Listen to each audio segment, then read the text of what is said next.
Hastings Milledge a late break, and Milledge makes a running grab.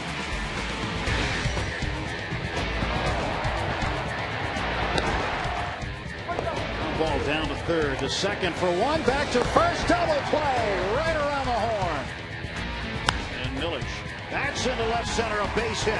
Ohlendorf's going to get waved around.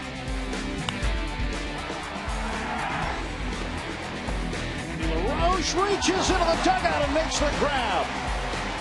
Reach out and touch someone. Hastings Milledge enjoying his first game as a Pirate.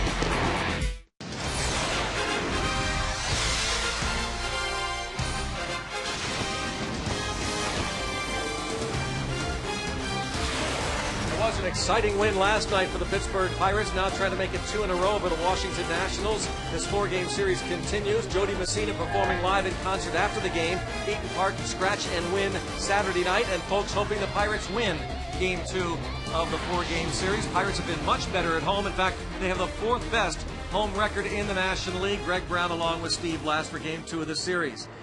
Well, we got a chance to see, again, the top 2 in the lineup. We're going to see these guys for a long time, you would think, Steve, McCutchen and Milledge. Yeah, and the world didn't end last night with these new-look Pirates. Yeah, Milledge and McCutchen, they're young, they're exciting, they have great speed, they're fun to watch, and I think we're going to see these guys in the Pirate outfield for quite a while. It's been fun to watch them. I don't know how much longer we will see Virgil Vasquez as a starting pitcher for the Pittsburgh Pirates, but I'm sure he wants to make the most of this start tonight. Yeah, he had a good first start. It has really been difficult for him since then, so he's got to have something that really is going to knock their eyes out to stay around. Craig Stammen had a good start against the Pirates, very good control. The Pirates should look for a lot of strikes from him. And we will look for a lot of big hits, hopefully, for Game 2 of the series from the likes of Hastings Milledge, Ronnie Cedeno, the new Bucco shortstop, and, of course, center fielder Andrew McCutchen. So, come on in. The Bucks and Nats are next. Pirates and the Nationals next on FSN. Let's go Bucks! Woo!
By Geico. 15 minutes could save you 15% or more on car insurance. Visit us at geico.com or call 1-800-947-AUTO.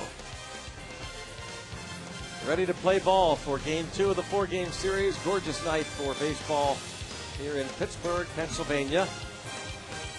The Pirates looking for 2 in a row over the Washington Nationals. They've won 10 of their last 16 here at PNC Park. Check out the Washington Nationals lineup. It's brought to you by Southwest Airlines. Niger Morgan leads off. Christian Guzman, at least 2 hits and an RBI in each of his last 6 ball games. Ryan Zimmerman, the third baseman. Adam Dunn hits cleanup. Josh Willingham is in left. Elijah Dukes just called up today from AAA Syracuse in right. Josh Bard, Alberto Gonzalez, and Craig Stammen for the Nats.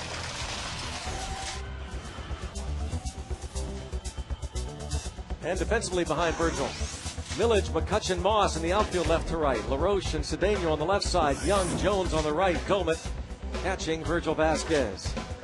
Making his 7th start, he is 1-5 with a 6.21 ERA. A lot of people knocking at the door of the Pittsburgh Pirates, ready to pitch, ready to start. So don't know what the future holds for Virgil Vasquez, but he's out there to do one thing, and that's to keep the Pittsburgh Pirates in this ball game tonight. He has never faced the Washington Nationals. Rough going, as we said. He won that first game. Last 3 games for Virgil, he has worked a total of 11 innings, giving up 11 earned runs. So love to see him put some innings in for the Pirates and keep them in the ball game early and give them a chance. And let's check out Steve's tips to win, presented by Rivers Casino, opening August 9th. Decent start, simple as that. And the other side of the coin, the starter for the Nationals, Craig Stammen.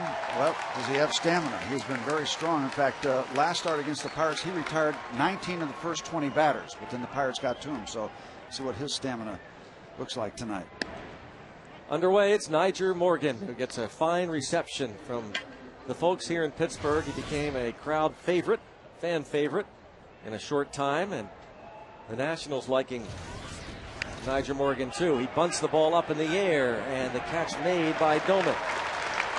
It's interesting to see Nyjer Morgan in back-to-back games attempt bunts down the third baseline. He didn't do that all that much while with the Pirates. Bunted last night, and Andy LaRoche made a great play to retire him. Here, the bunt try popped up. He got a nice reception. Not the same for Sean Burnett when he went out to the bullpen last night after I didn't catch that. Is that right? Some of his remarks in one of the Pittsburgh newspapers. He got roundly booed. He said there wasn't any surprise to him. Talked about, in his mind, according to others, that the Pirates essentially, I don't know if those are direct words about being a joke, but that's... Well, it said laughingstock. That was the word. And that's not well received here. No. It really isn't. Especially from a guy who's playing for a team that's 32-71. Yeah. And they made some plays last night that, if they do that on a consistent basis, would make them a laughingstock. This is right through the wickets. A base hit for Guzman. 1-out single. So he's been hot.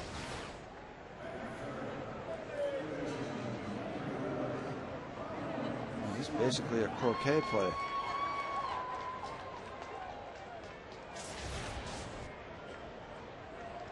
Ryan Zimmerman comes to the plate now with Guzman aboard and 1 away. Zimmerman hitting .286, was 1 for 3 with a walk and a home run last night, his 20th home run of the year. He is their home run leader. Monster shot over the 410 sign and well over the 410 sign. Ball 1. Dunn on deck. But he's also been a double play machine. 16 double plays grounded into.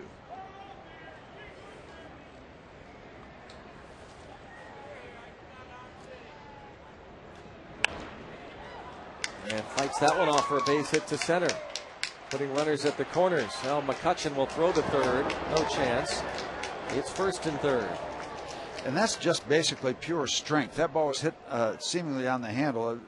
I'm not exactly sure if it was on the handle or the end of the bat, but he didn't get the good part of the bat on it. Yep. In toward the hands and just muscled it strong enough to get it out over the infield. Early troubles here for Virgil Vasquez. First and third. With 1 away, Adam Dunn at the plate. And you take a look at Guzman heading to third base and able to make it easily. Well, here, not so much a double play opportunity against Adam Dunn as a strikeout opportunity, but also the danger of his power. 26 home runs. Hits this one the other way, and a long run for Millage. Ball stays up a long time, and Millage can't get to it. He got a glove on it, and the run scores on the double by Adam Dunn. That ball was up there a long time, and Millage not able to catch up to it. They had a long run because, as we've seen, Pirate left fielders playing well over toward left center field, and Dunn with the power to right field. Hits it up in the air, and it's a long, long trip for Lastings Milledge.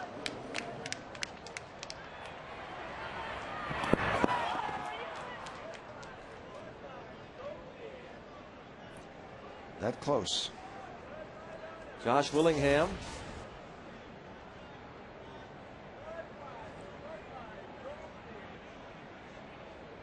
Zimmerman at third, Dunn at second. The infield back.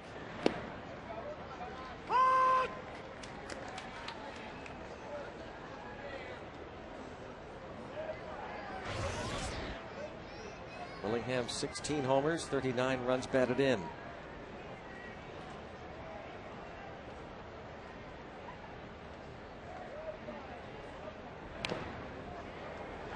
Oh, and 2. Opponents hitting .400 against Virgil Vasquez. First inning of work. Elijah Dukes on deck. Vasquez went just 3 innings his last time out in Phoenix. Gave up 6 hits, 4 runs in that outing. And he hits Willingham on the 0-2 pitch. That adds injury to insult. The last thing he wanted to do is hit him. He had him in a spot where he could maybe think about a strikeout and possibly leave these runners at second and third. And now the beat goes on for the Nationals here in the top of the first inning. Another look on the 0-2 pitch, hitting Willingham. And now it's Elijah Dukes, called back up to the big leagues today from AAA Syracuse, where he's hitting .279 in 20 games.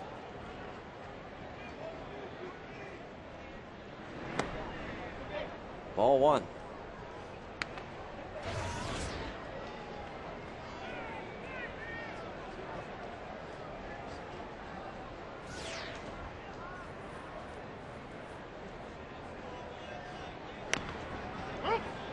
Dribbled foul right at the plate.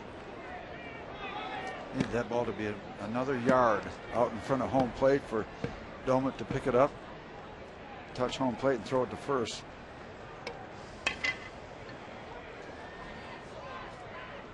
One ball, one strike on Elijah Dukes, former third-round pick of the Tampa Bay then Devil Rays in 2002, and acquired for a minor league left-hander before the 08 season. Checks, or did he? They don't ask for an appeal. Now they do. Appeal denied. 2 balls and a strike on Dukes, the Homestead, Florida native. Now, this can't be any fun for Virgil Vasquez because he knows the scenario. He knows there's a chance. Well, Kevin Hart is in the rotation. Pirates have said that. And so the numbers tell you there's no room. All he can do, as you said, Steve, is leave a good impression tonight, and at the very least have them maybe consider relief, though even that's going to be difficult. But there's Kevin Hart. He'll make a start probably on Wednesday. They haven't made that official, but he's in the rotation. Just try to make them remember. Yeah.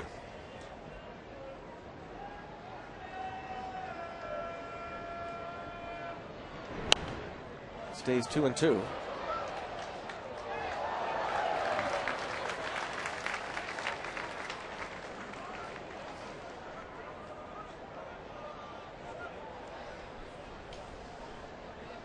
Two and two on Dukes. Bases loaded, a run in.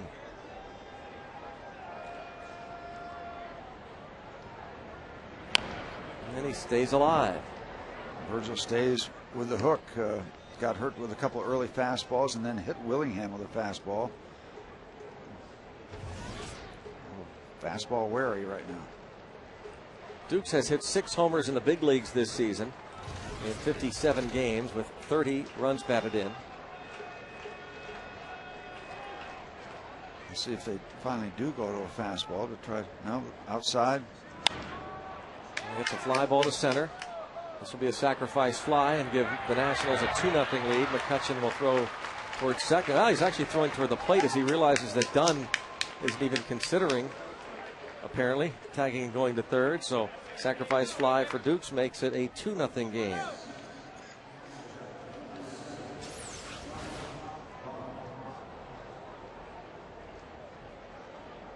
I'm not sure if that was intentional or not. the flyer, Steve. The one hopper toward the plate. I'm not sure what that was all about. When he turned the ball loose, I thought it was just going to be a bullet to second base. Or to third. I'm surprised. Well, right? Dunn wasn't going anywhere. Maybe he saw that as the ball was coming that's what I'm thinking. Josh Bard. A fly ball to right. Moss. Should be the final out of the inning. It is. 7 men come to the plate. They collect 3 hits and 2 runs and lead early, 2-0.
By PNC, Andrew McCutchen, 19 multi-hit games this season. That's already 3rd most among National League rookies. Lastings Milledge bats 2nd. Then it's Garrett Jones, Ryan Doman, Delwyn Young, Andy LaRoche bats 6th. Brandon Moss in right field hits 7th. Ronnie Cedeno, the shortstop. Virgil Vasquez on the mound. And the defense for Washington. Josh Willingham in left, Niger Morgan in center, Elijah Dukes in right, Ryan Zimmerman, Christian Guzman on the left side, Alberto Gonzalez, Adam Dunn on the right side with Josh Bard behind the plate. Craig Stammen making his 14th start as a complete game against the Astros. Really had a strong start against the Pirates when he made his major league debut back in May. Retired 19 of the first 20, but then it got away from him. Overall numbers there, it was 3-5. A lot of strikes. He has started 13 games. He's only walked 15 batters. Be ready.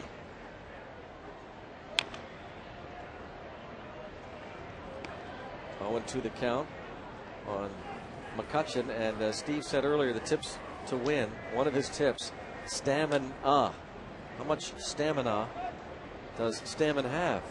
Only once has he thrown over 100 pitches. They're very high on this rookie right-hander. At 25 years old, out of Coldwater, Ohio, 6'3", 200.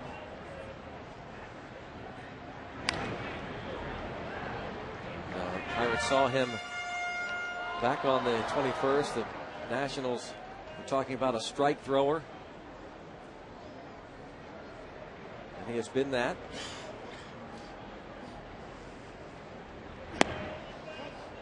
Well, last start for Stammen, he got cuffed around by Milwaukee, 4 2/3 innings, 5 earned runs. But the previous 4 starts before that pitched exceptionally well for Jim Riggleman. High fly ball to left field. Is it going to be a fair ball? And is it going to be deep enough? It is. Gone! A home run for Andrew McCutchen. And great hang time. Great hang time. Willingham went up. The ball just carried deep enough right by the pole. It's his 4th, and the Bucs on the board. 1 batter into the bottom of the 1st. How about that? We've talked constantly about how you can get a relatively inexpensive home run inside that left field foul pole. Here's the perfect example. High, lazy fly ball. Tucked in quite nicely. Willingham goes over. This is a great shot of it. Oh, looked like he almost got his glove on it. Just snuck in, Steve, but below the foul screen. Yep.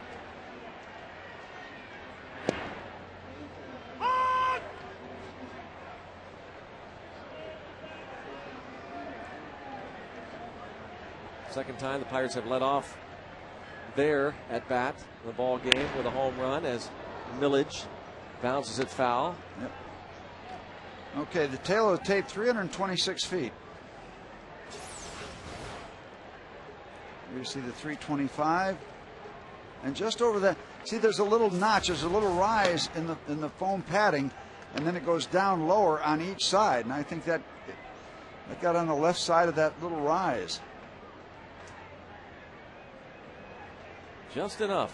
326. Fly ball to center, and Nyjer Morgan makes the catch on the ball hit by Millage. 1-800-SAFE-AUTO reminds you that you are safe at home with Safe Auto, proudly supporting the Obadiah Cole Foundation for prostate cancer screening and awareness. Early detection is the cure. Andrew McCutchen's 4th home run with Pittsburgh in the big leagues. Stammen has given up 9 now in his first 14 starts.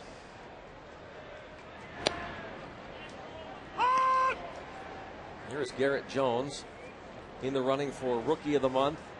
Player of the Month. Player of the Month.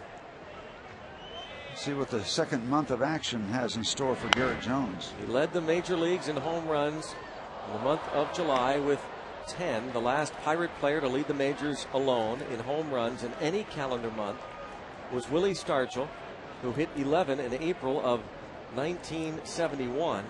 And the last rookie to lead the major leagues in a month was David Justice back in September of 1990.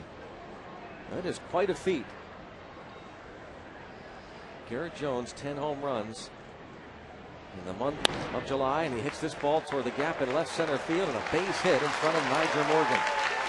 You always like to see that from a power hitter, not totally committed to pulling the ball and try to hit the ball over the fence. If they give you that pitch outside, if you roll over on that, you hit a lot of ground balls to second base, but he slices it out to left center field. Nice little piece of hitting by a guy who doesn't really have to do a lot of that, but he doesn't fall into the trap of trying to pull everything.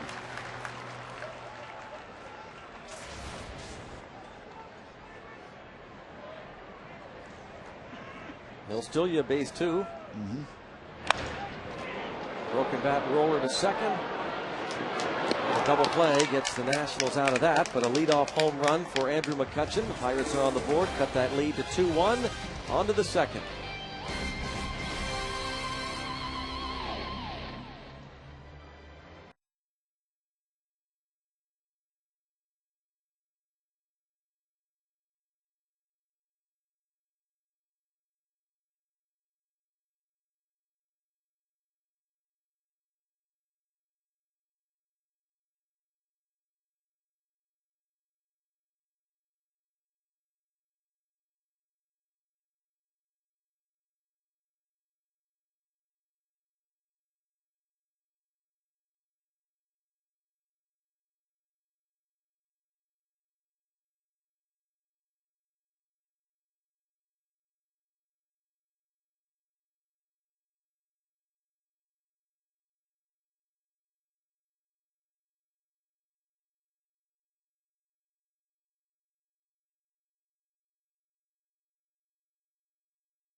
For the game, Jody Messina, make you smile.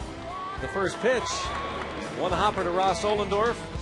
Yeah, pretty good form, but just a little low and inside. Jody Messina, the Aspendell Make You Smile. She'll be performing live in concert after the game, and some country music fans on the Pirates team, many of them, including Ohlendorf, who hails from Texas. John Russell was also before the game getting a chance to meet Jody Messina, Matt Capps. Andrew McCutcheon's home run makes it a 2-1 ball game. Alberto Gonzalez takes a strike. Adrian Johnson barking out the balls and strikes, home plate umpire.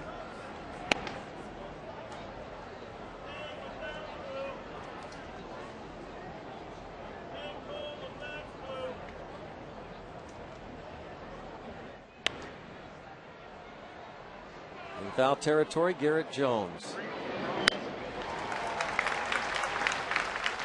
The rest of the umpiring crew, Steve told you Adrian Johnson behind the plate. Mark Wegner is the crew chief. He's at first. Second base umpire is Tim Timmons. And Rob Drake, the third base umpire.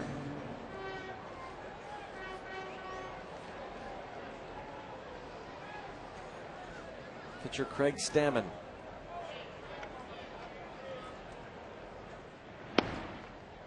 Strike.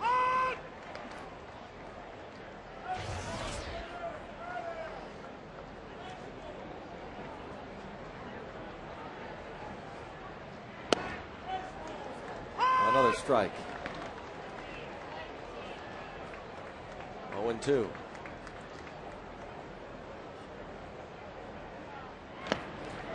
Got him on 3 pitches. No, apparently not. Stammen thought so, but yeah, I think the Pirates have a big or should have a big argument here. Doman was trying to take the ball out of his mitt to throw to third. That's what he's trying to tell the home plate umpire. Now, what was he joshing about that? Let's see. Yeah, he's got it. The umpire, now he gets him off, so it's a moot point, but Stammen thought so. Especially this weekend, it's catch and release. Yeah. And there's a fishing tournament going on, and when you catch that ball, you're allowed to release it. Cross Vasquez a pitch, that's all, but Pirates certainly had reason to argue that. Nigel Morgan popped up a bunt try to start the game.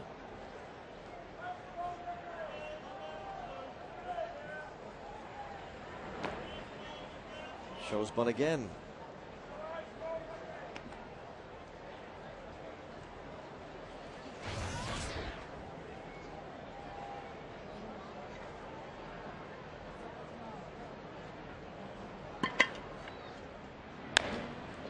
A tough play and into center field. Morgan takes the wide turn, thinks about second, and then gets back. A base hit for Nigel Morgan. He'll still be thinking about second base. 2 outs, nothing happening. Let's take a big bounce when it got over the head of Vasquez. Yeah, it just took off. No chance to make that play.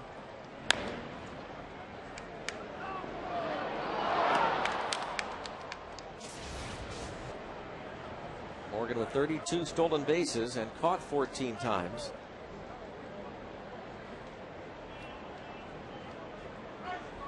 He was picked off first base by Ross Ohlendorf last night. Ball 1 on Christian Guzman.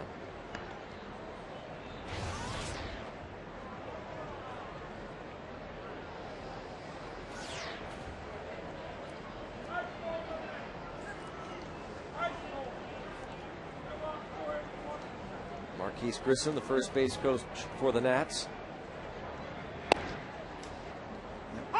I really, you look at this situation with a good hitter like Guzman. Do you run or do you stay there? I think you run. I don't think you have any qualms about going, because if you get thrown out, you let him start another at bat next inning with no distractions. If he gets on second, he can drive you in. He's not a power guy. I don't think there's any hesitation because of who's up at the plate. I think the Pirates think that he's thinking about going on this very pitch. 1 ball, 1 strike to count. Jim Riggleman took over about 3 weeks ago as the skipper. Pat Listash, the third base coach, Riggleman managing for the 20th game. Runner does go, and it's bounced to first and handled by Jones for the final out. 2-out single by Morgan doesn't hurt Vasquez, and after 1.5, it's 2-1 Washington.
Two-one Nats, second inning.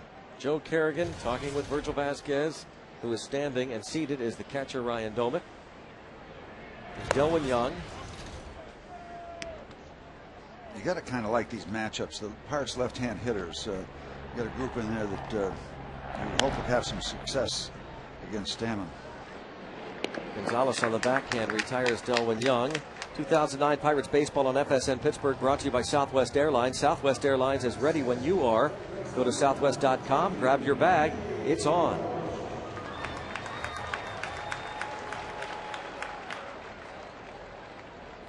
Batter Andy LaRoche.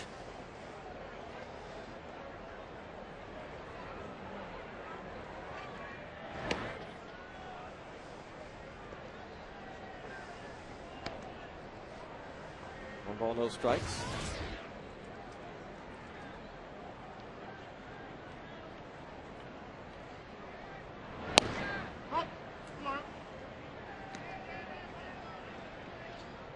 Two and 0.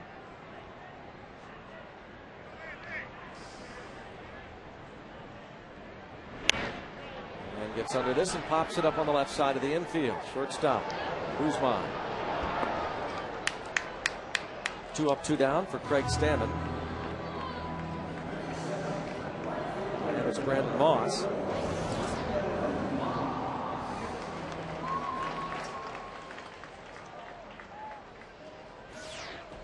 Brandon Moss makes his 49th start in right field in this ball game.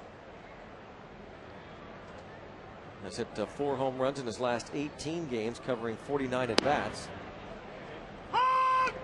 And that after he hit just 1 in his first 66 games, over 200 at bats. Stammen has given up 9 in this his 14th start. And it's popped up. Plenty of room for Zimmerman. A 7-pitch.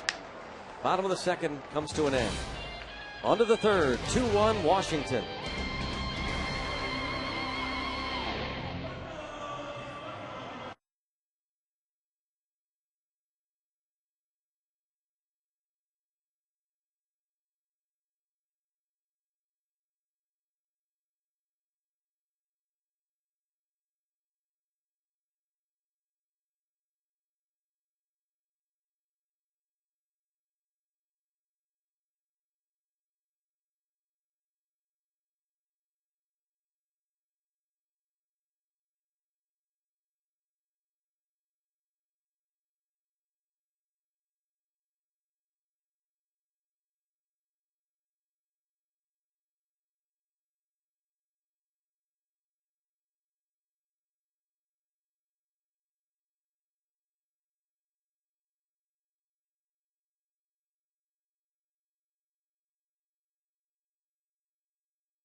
Visit Pittsburgh is brought to you by McDonald's new McCafe coffees, creamy lattes, rich mochas, and frothy cappuccinos. Only at McDonald's. I'm loving it.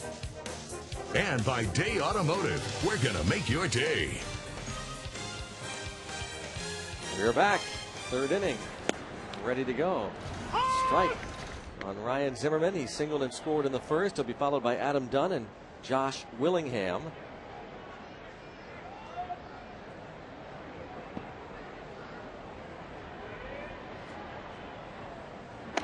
It's always nice when you can split up a team's, maybe their two best hitters. Guzman finishes up the top of the second, so you're on the other side of him without having to face Zimmerman with Guzman on the base path somewhere. Split them up. And a base hit to start the third inning. Time to check out our Day Automotive this day in Pirates baseball history. 1992, August 1st, Doug Drabek limits the Cardinals to 1 run, complete game victory 4-1. Second consecutive complete game by a Pirates pitcher. 1992, Tim Wakefield had gone the distance the day before, July 31st of 1992. That was Tim's first win, wasn't it? Was it not? I believe. I remember that from last night. Bucko debut. Adam Dunn doubled the other way. It was just a lazy fly ball that Millage couldn't get to, and he's not playing as deep into the left center gap this time. Speaking of Doug Drabek, didn't I see Kyle Drabek's name bandied around in trade? Phillies wouldn't give him up. Yep. Trade information, trade speculations. One of the players that Toronto apparently had asked for in the Roy Halladay sweepstakes. The Kyle Phillies Drabek. ended up getting Cliff Lee instead. Didn't have to give up Kyle Drabek or a couple other their top players. Dangerous business now with a guy like Adam Dunn. He's in the driver's seat with the count, 2-0.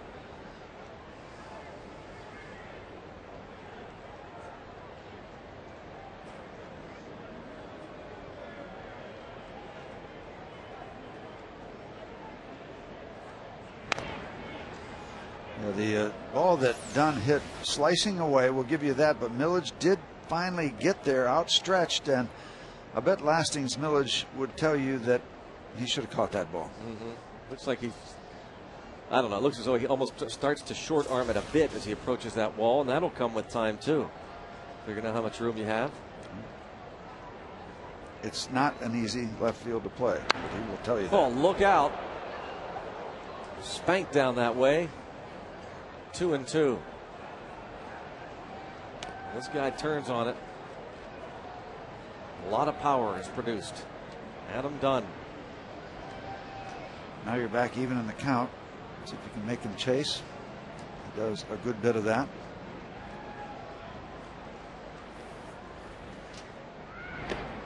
Three and two, and it's without fail. You'll see his name among the league leaders every year in home runs, RBIs, walks, and strikeouts.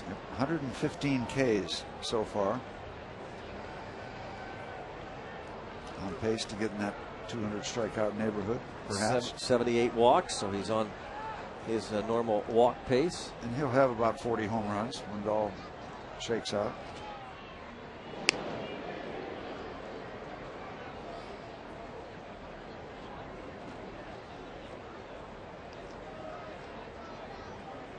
Zimmerman. He is a player. Yeah, he hasn't, I believe, doesn't have a stolen base even attempt this season. There he goes, and it's ball 4. It's first and second. No one out for Josh Willingham. Geico quote, we open it up. It involves Lastings Millage. He says, it feels great to get another shot. My work habits had to get better. That was probably the biggest thing to getting me back here. This hard work has really been paying off. The Geico quote, Lastings Millage. And we're going to have the telephone ringing down the Pirate bullpen because you don't want this ball game to get away. I mean, the Nationals have been struggling mightily. You don't let them get too far down the path, then you always feel like you got a chance to get back at them. Just trailing by 1 now, but you don't want to get this inning out of hand.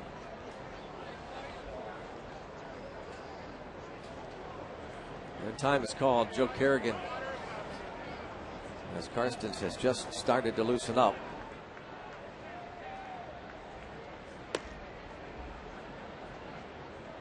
I want to talk a little bit about Ryan Zimmerman. I do a little thing, Greats of the Game, pregame show on the radio side on Sunday mornings, and thinking who I might get, and had a chance to sit down with Ryan Zimmerman. I'll be very honest with you. I don't know if I've met a classier young man early in his career, classier than Ryan Zimmerman. Articulate, accommodating. I mean, it was kind of a neat experience to go down and spend a little time with this star. First pitch swinging after the visit, and Millage is in, shortstop out. Cedeno, it's the infield fly rule called anyway, and the catch is made, 1 away. Well, that is high praise, Steve, coming from you, because you've talked to so many of them, and to hear you say that it's one of the classiest players, young players in the game that you've talked to, that's saying something. Absolutely. Very, very impressive. First rounder in 2005, the 4th overall choice, Ryan Zimmerman.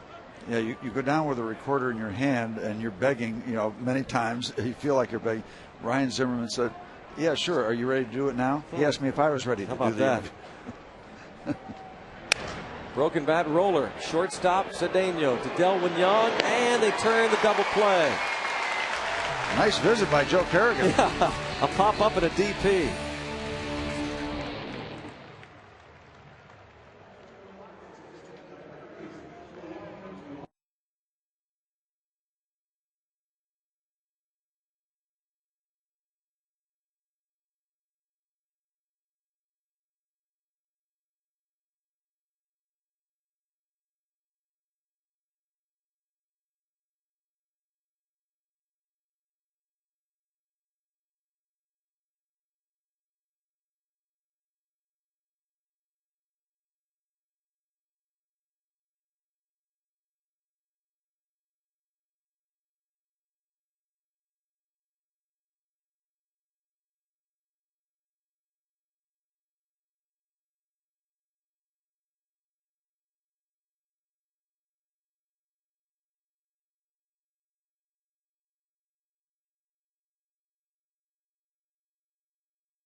Perry Hill, first base coach and infield instructor, again out today with Ronnie Cedeno. Yesterday he was out working with Luis Cruz at second and Delwyn Young. Perry Hill has a phenomenal reputation among baseball people throughout both leagues. Yep. Showing the infielder where he picks up the ball and where he would like that lead foot to be. Just do it naturally, and we'll see how you size up. So enthusiastic about his work that pays off. Brings a common sense approach to it. Yep. Strike called. They use that phrase "lifer." Perry Hill's a lifer, and I mean that in the best sense of the word. And so this, these are the kind of things that you work on. And you saw what Perry Hill was doing before the game with Cedeno. Delwyn Young still working on that pivot. That's going to take some time. Yep. And 2-2 now on Ronnie Cedeno. Steve, I can only speak from a baseball fan's perspective, obviously not having played the game, but just watching. I think Delwyn Young is athletic enough, and he's played there before. I think he's going to turn out to be a pretty decent second baseman. There's a base hit for Ronnie Cedeno. He's got the arm for it. I think he's got the athleticism, as evidenced by a phenomenal barehanded play that he made on the road trip when Garrett Jones was unable to make a catch in shallow right field. The ball was literally kicked in the air, and he was out there and made a great athletic barehand catch. I mean, not many players make that play. Yeah, I think his biggest challenge is going to be to smooth out the mechanics of the pivot toward first base. And keep in mind, Freddie Sanchez took a while to become as good as he did. Remember, he went to third base full time. That's the year he won the batting title. He was playing third base. Vasquez trying to sacrifice the runner 90 feet.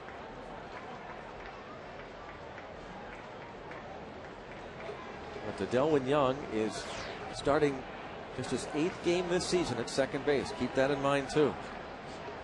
Be some rough edges. One at the right side. Done. Goes to first. That was almost too far on the home plate side of first base, where it really gets kind of busy with a runner bearing down on you as a second baseman taking that throw. And just a reminder that all tickets purchased today through next Friday, the Pirates going to pay all service fees. This deal includes any ticket purchased for any of the remaining Pirates home games for the rest of the season. So don't miss out on the great promotions, the post-game concerts, fireworks, and more. For tickets, visit pirates.com/no fees or call 1-800-BUY-BUCKS. Andrew McCutchen just snuck one inside the left field foul pole for his 4th home run of the season. This is game number 51 in the major leagues for this former first-round pick. And he bunts. It'll be tough to get him. They won't. Fans loving that. He shows you a little power, shows you a little speed. Nice combination. Andrew McCutchen at the top of the Pirates batting order. Home run, bunt, single. I've heard people say to really make that impressive, Steve, steal second. Okay. But that should kind of be your goal. You bunt for the hit. You've got runners at first and third. It's a double play situation for Washington, 1 out. So now it's up to McCutchen to complete the second half of this play. And that's to swipe the bag. Well, Bard has only thrown out runners at a 16% rate. Does not go on the first pitch, and it's ball 1. Almost got the feel, though, that he was timing Stammen. We've got a combination of Josh Bard behind the plate having trouble. What was the rate again? 16%. And you look at what Stammen has done. The opposition has swiped 14 in 16 attempts. Got to go. And now, nope. Get back. Not now. Not quite yet.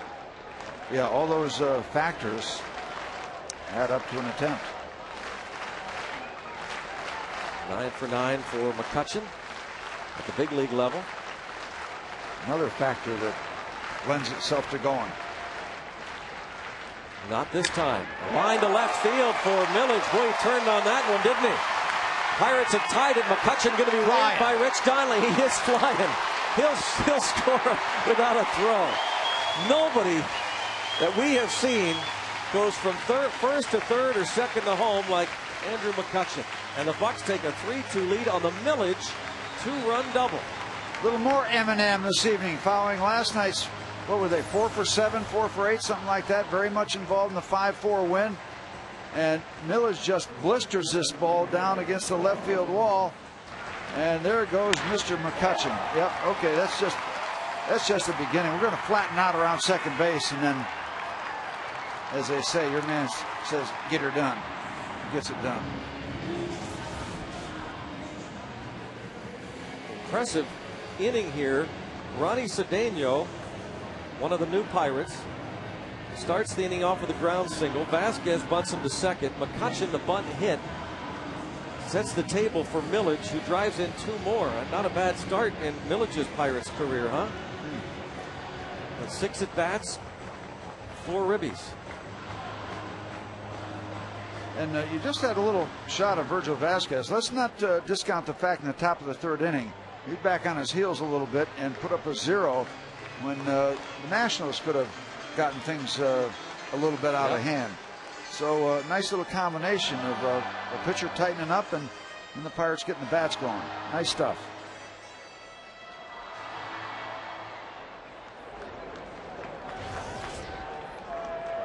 The shift on with Garrett Jones at the plate. 3, as you see, infielders on the right side, and Zimmerman stands alone on the left side.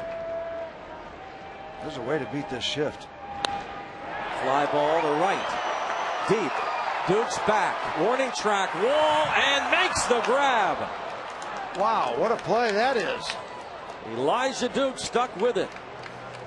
What a play he just made, and that was huge for the Nationals. I was going to say the way to beat that shift is to hit it over everybody's head. And he doesn't miss much. Now that's a nice play. He had a long way to go and was not afraid of the wall or the warning track. And stuck with it, and that ball stuck in the glove. It started to rattle around a bit. Dome it now.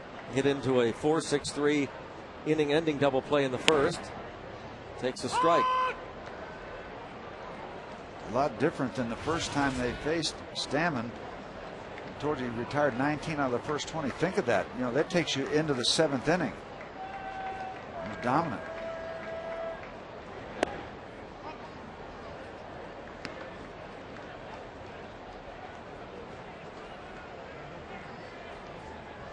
Tyler Clippard in the bullpen for Washington.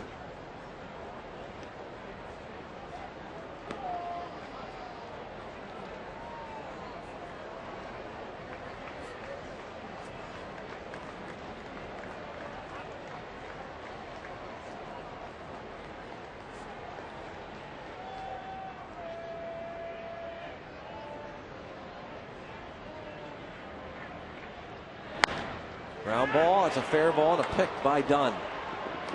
And the pitcher, Stammen, gets there. Lastings Milledge, playing his second game as a Pirate, lashes one down the line and left, scoring Cedeno and the speedy McCutcheon. 3-2 Pittsburgh.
It's baseball on FSN Pittsburgh is brought to you by Barrel Automotive. Barrel.com. Definitely worth the click.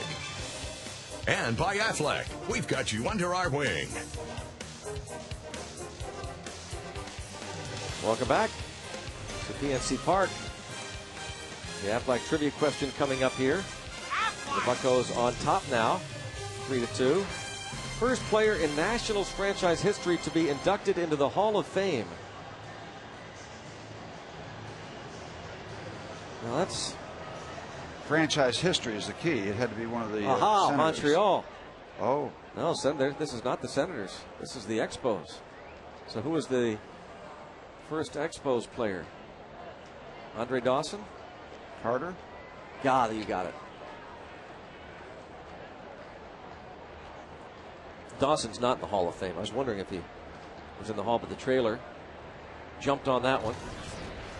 A lot of people think the Hawks should be. Josh Bard flied out in the first. Here you have the bottom third of this Washington Nationals batting order against Virgil Vasquez. And as Steve said, you give Vasquez credit for getting out of that early jam. And his team comes back, scores 3 runs for him. And now what will he do with the lead in the bottom third of the batting order?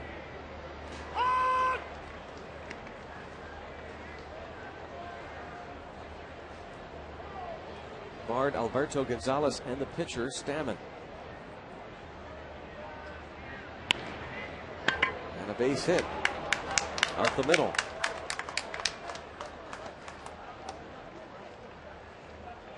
You don't think there's any reference to Bard as Shakespeare, do you? No one has ever done that. Never. That's a first.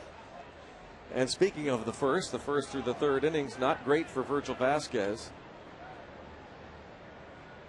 And not really great at all later on. The middle third okay, but yeah, nothing necessarily great. This is a 27-year-old who was originally chosen by the Tigers in the 2003 draft, 7th round. Got to the big leagues, made just 5 appearances 2 seasons ago with Detroit. Spent all of last year at AAA Toledo. 2 balls, no strikes.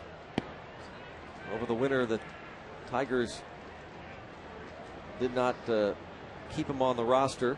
Waived and picked up by Boston. Boston had him on paper for a couple of months, then they waived him. Fly ball to center. McCutchen back, still going. Ball carrying well to the track, and McCutchen hangs in there and gets it done.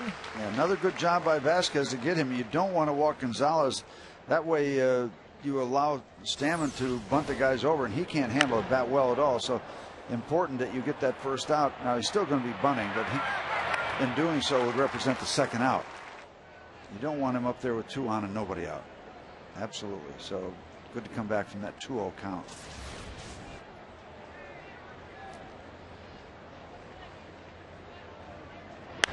Swinging away, and a fly ball to right near the line.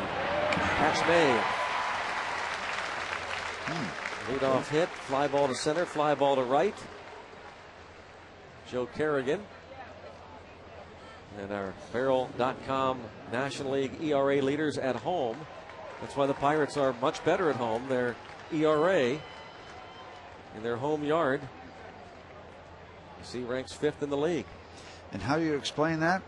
I don't know. I really don't know.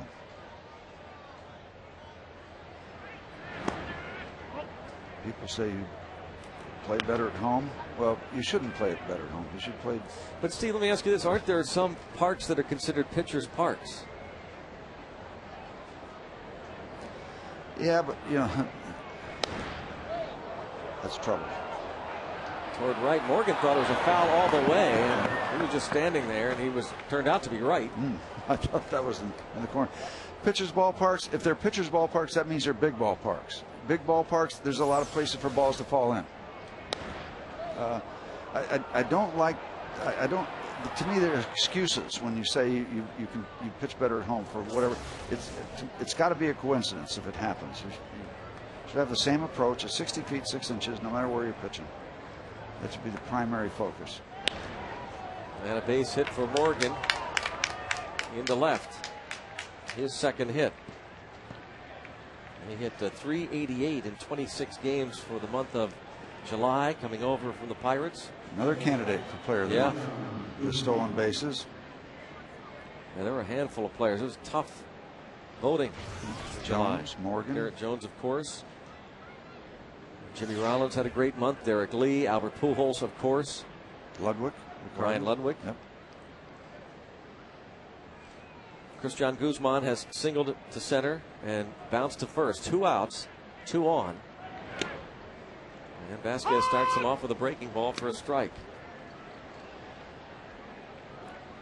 Once again, he's going to have to get a moderate sized out here.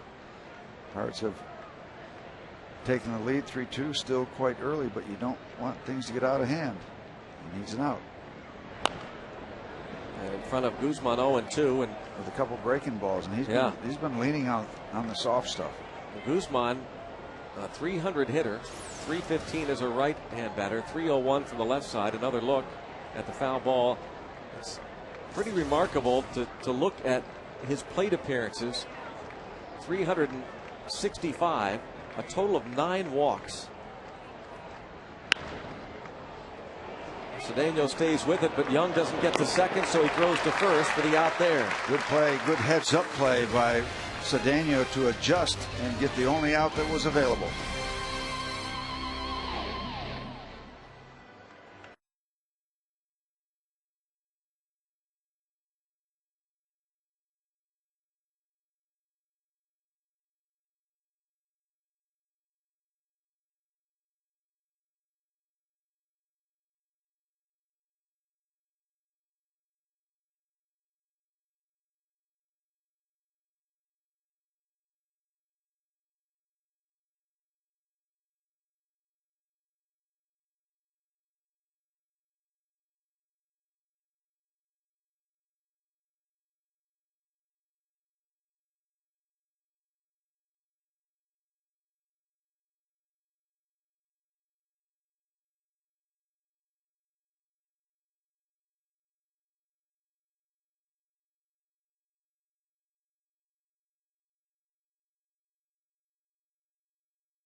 Aflac trivia question. The first player in Nationals franchise history to be inducted into the Hall of Fame. I think you got it, Steve. Jeff Reardon. What? Are you serious, Clark? Gary Carter. Oh, come on. I guess that they told me I was wrong. They're toying with me. We'll give you the win for that. The points. You get the points. Thank you.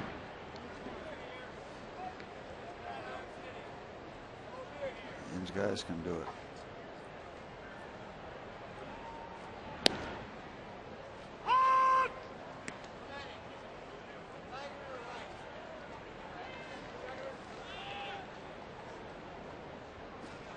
One count. Oh, off the pitcher and into center. Delwin Young shot into center field.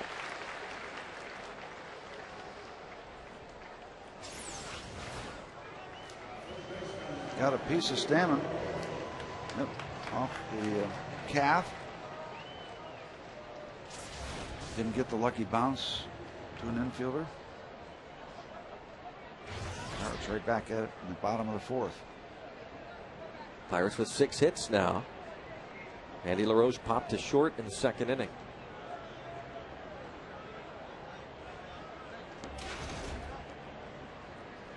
A visit from Josh Bard to Craig Stammen.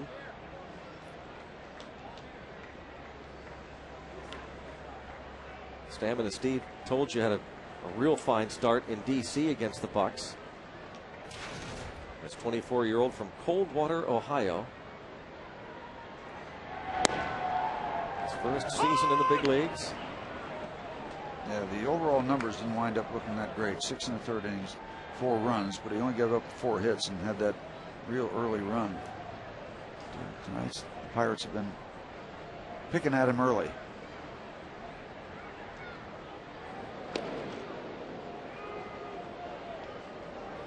A look.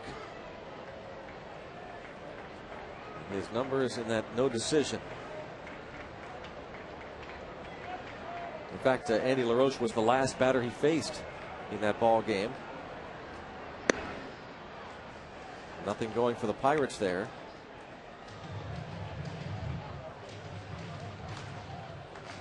Young gets a chuckle out of that. Well, it's flattering.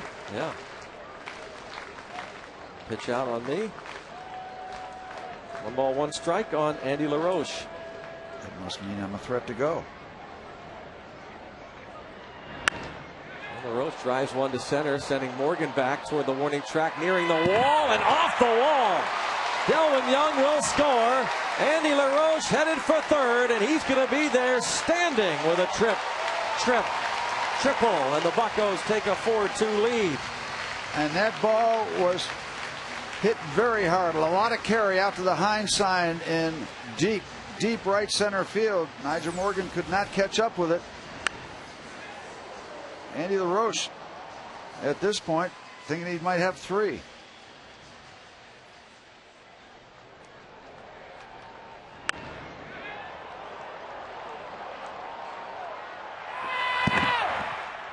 Well, Nyjer certainly didn't back away from that play. We know he won't. And Andy LaRoche with the stand-up triple. His 5th 3-bagger. And another visit to the mound. You know, Steve McCatty, the pitching coach. Greg, it puts me in mind. We were watching Marquise Grissom earlier, the first base coach for the Nationals. He made one of the greatest catches I ever saw against the Pirates down in Fulton County Stadium a lot of years ago. I think it was against Andy Van Slyke, where he went up against the padding with his spiked shoe and actually dug in there, and that helped propel him up to make that play against the Pirates. And I think it was Van Slyke. And after we saw a shot of how it ripped out, the cleat had ripped out a piece of that padding. But one of the best I've ever seen. Marquise Grissom made it. Moss, broken bat, fly ball center field, and Morgan can't hang on to it. He throws toward the plate and not in time to get LaRoche, and now Moss will wind up at second on the air. RBI single for Moss. He goes to second on the air. And the Bucks now lead 5-2. Another look. Like a pinball in front of Nyjer, but a quick recovery. He'll get up and fire toward the plate, but he's going to be charged with an error on that throw. It gets away from Bard. Yep.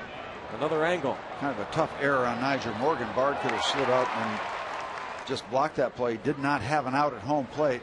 There's the pinball effect.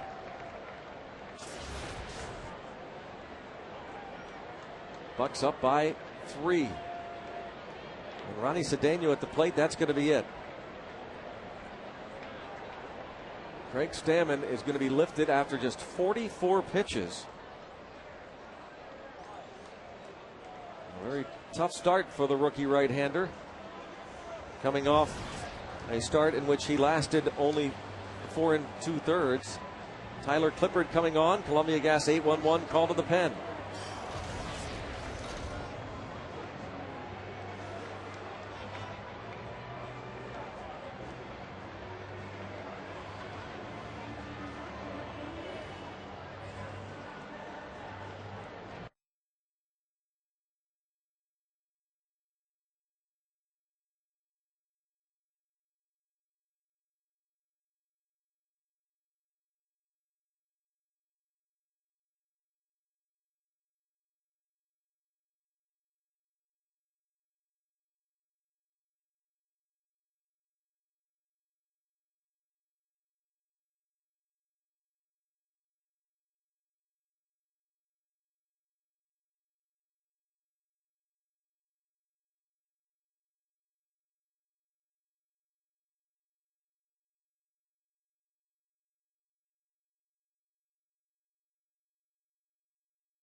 Tomorrow afternoon, catch another edition of Inside Pirates Baseball. Get the inside pitch on your favorite Buccos on and off the field. Inside Pirates Baseball, driven by your Western Pennsylvania Chevy dealers and Geico.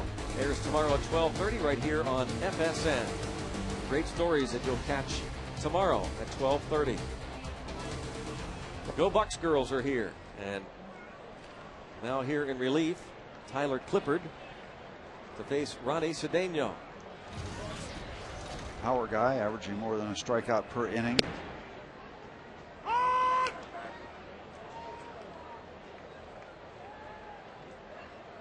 Strike on Cedeno, single to lead off the third. The numbers there for Tyler Clippard. Recalled from Syracuse June 24th. Tapper over the mound. It works. Yes, sir. And a headfirst dive into the bag by Ronnie Cedeno, putting runners at first and third on an infield hit.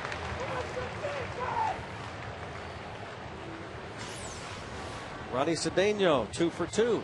Nicely placed right over the head of Clippard. At that point, it gets very difficult. There he is. The new Buccos shortstop, Ronnie Cedeno. Some guys choose to do that. The fans always like it, but sometimes it is a kind of a slide that is effective. Sometimes it's just done. Oh, bit of a slug bunt. Before Vasquez went up to the plate, he could see him ducking down and talking inside the dugout. Now he's going to talk with Rich Donnelly. He might have gotten as much wood on that as he's gotten on any at bat this year. Rich Donnelly coaching third base. Of course, our thoughts still with Tony Beasley, whose father passed away a few days ago.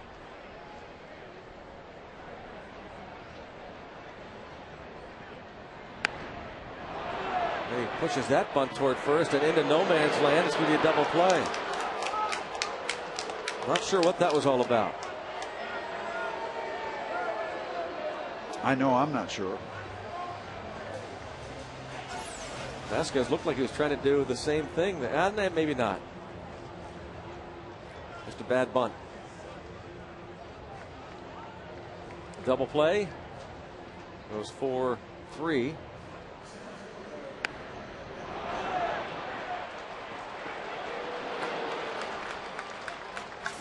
Well, now runner third, 2 outs. That's not good. First and third, nobody out. You go from that to this. See if McCutchen can take the sting out a bit. Yeah, you're in a situation where you can really blow it wide open. He's done a good job coming from a 2-0 lead or deficit after the top of the first inning. You got 5-2 lead now, but the opportunity there to really pour the coal to it. Line drive left field, and this ball is gone. McCutch is clutch with his second home run of the night. How about that? A line drive shot over the left field wall. Take the sting out indeed. Putting a sting on the Nats, 7-2. Well, isn't there a song there? How do you like me so far? How do you like me now? McCutchen, 2-homer night.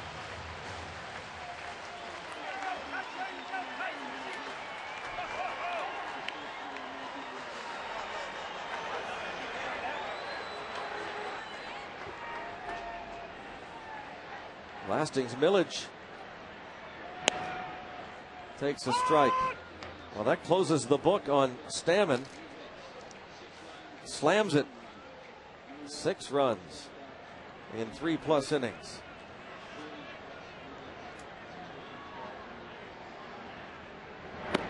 Well, people can talk all they want about your middle bullpen and everything, but every manager will also tell you we like to get into their bullpen early. And it doesn't matter whether it's the Nationals or anybody else. You want to get the starter out of there, get it in the bullpen. Everybody likes to do that.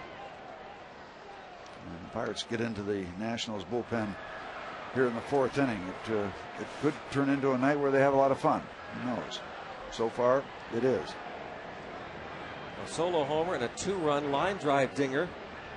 28 RBIs now for McCutchen.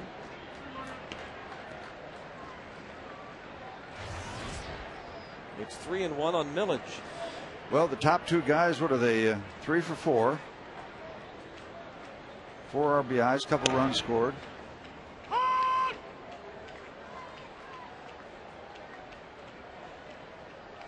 Well, won't it be fun, Steve? Remember how much fun it was a few years ago when we watched Jason Bay battle out for Rookie of the Year. Khalil Green of the Padres was the other candidate, and Millage, though he just pops that up routinely, boy, you have to like his hustle. Man, Millage winds up at second base as that ball was caught on the infield. Meanwhile, McCutchen, the line drive home run, makes it 7-2.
Are the Buccos. 7-2. Lasting's Millage has also played a part. Watch this routine pop-up. Lasting's Millage. Look at that. I mean, he's going full blown. Good to see. He knows he has a reputation that has preceded him. We talked to him about it. Well, that's how you go about overcoming that kind of tag.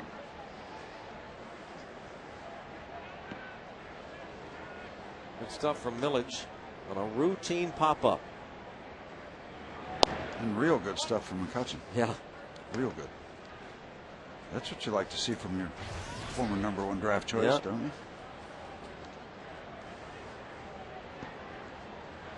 As we say, Steve, now that is a #1 pick. That's a first-round pick. You're not going to hit all the time. But one of the reasons the Pirates have been in the fix they've been in for so long is because they've had so many, not necessarily overall #1 choices, but let's face it, the top half, and they've missed on too many.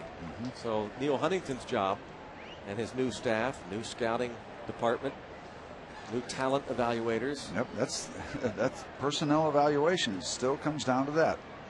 And all the dust, smoke clears. That ball lined to left by Zimmerman. He will wind up at second with a leadoff double, and that is his 3rd hit. Check out tonight's Farm Report. Some news from the minor leagues. Talk about talent evaluators. Well, Jose Asanio, one of the players that came over in the deal this past week, 4 innings, 3 hits, no runs, 5 strikeouts in his Pirates debut. Tim Alderson came over from the Giants, the Sanchez deal, his debut, 3 innings, 4 hits, 1 run, 3 strikeouts. Tony Sanchez, the #1 pick this season for the Pirates. 1 for 2, the catcher with the West Virginia Power. Just to name a few. Ball popped up to be out of play. I'm not surprised now, John Russell, Joe Kerrigan, getting people busy in the bullpen, because you've kind of taken control of this ball game. you cannot let the Nationals back in. So they'll watch Virgil Vasquez very carefully. I'd like to reward him with a chance to get through this 5th inning, have a chance for a W. But they're not going to take any chances, any real chances. 1 ball, 1 strike on Dunn. We're talking about Virgil Vasquez being a former pick of the Tigers and how this past off season, not only did the Pirates want to take a flyer on him, but a couple other clubs did as well over the winter, including Boston and the San Diego Padres. Well, yeah, at times in spring training he did well. Yeah, and a couple starts with the Bucks this season. The 6 previous starts did pretty well. Yeah, especially that first one. That's when he got the W, pitching 6 innings against the Royals, June 26th. Karstens has done so well out of the bullpen.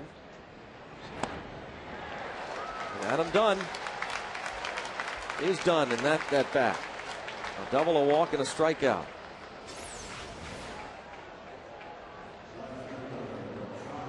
Second K for Vasquez. I tell you, Virgil's going to feel it in his elbow after this game with all those breaking balls.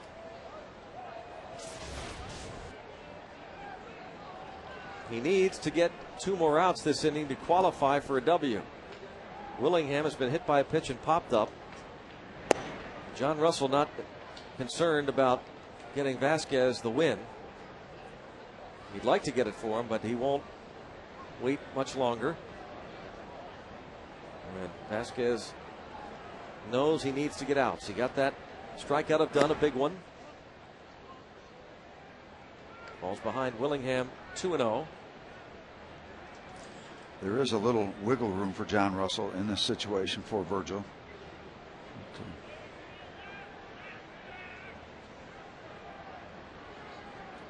I'd be willing to bet if this guy gets a hit and a run scores, that's going to be it. Let's hope it doesn't get to that point. 3-0. But as you said earlier, Steve, you got a Washington Nationals team coming to town here with 71 losses, the most in baseball. You can't let them back up now. You got them down by 5. Your buddy likes to say brick a snake. Yep, brick a snake.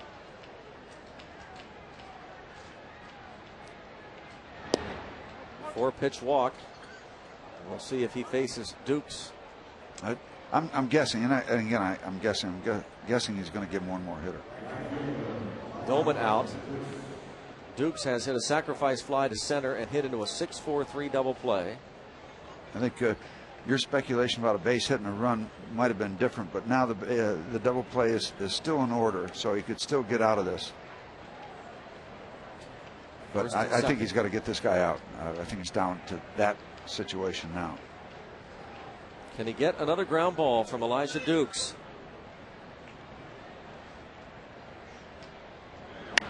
A fly ball, which will keep him in the ball game, certainly. Millage. 2 outs.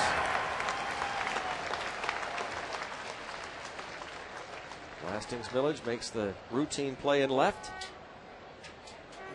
Josh Bard has flied to right and singled to center.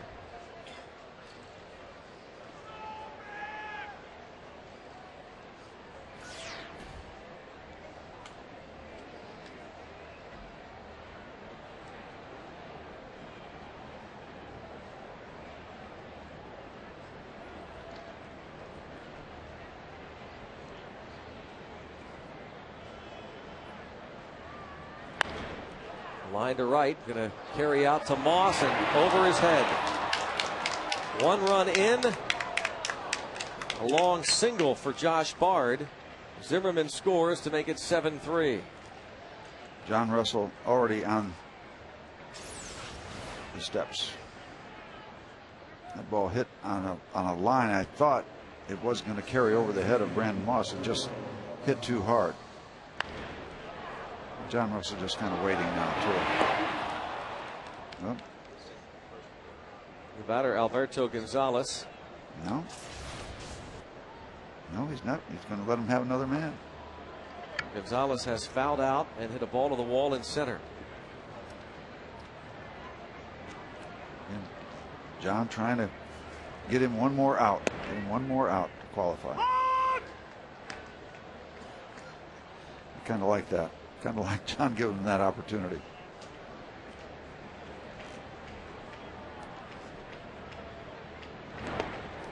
In the dirt, 1 ball, 1 strike. Nice pick by Doma to save that run from scoring from third. Oh, Ryan came up. I'm glad he got that bounce that came up with him. There's a little room underneath. Line to right, Moss there. All right. So that will qualify Vasquez for a win. Another run scores. Pirates leading at 7-3.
Hey, next Friday night, Buccos host the Cardinals. Albert Pujols, Matt Holliday coming to town. Dollar Dog Night, compliments of Sugardale and Saloni's Italian Bread. Plus, all fans get a Pirates cooler bag, compliments of Honeysuckle White Turkey.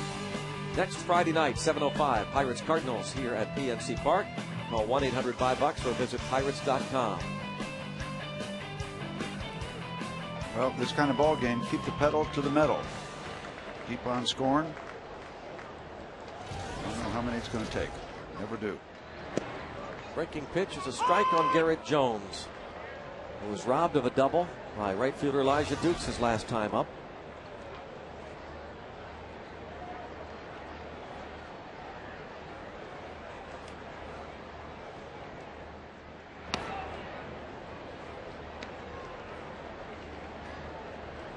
One ball, 1 strike. 10 home runs to lead all of Major League Baseball in the month of July.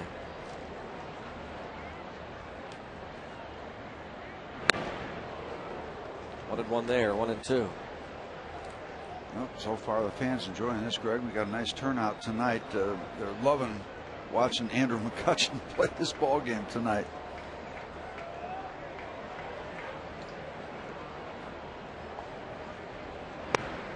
Two balls, 2 strikes. I was just thinking, you want to write a script for a good turnout like this. Get Garrett Jones, get him to hit the ball over the fence, and just keep the fun coming.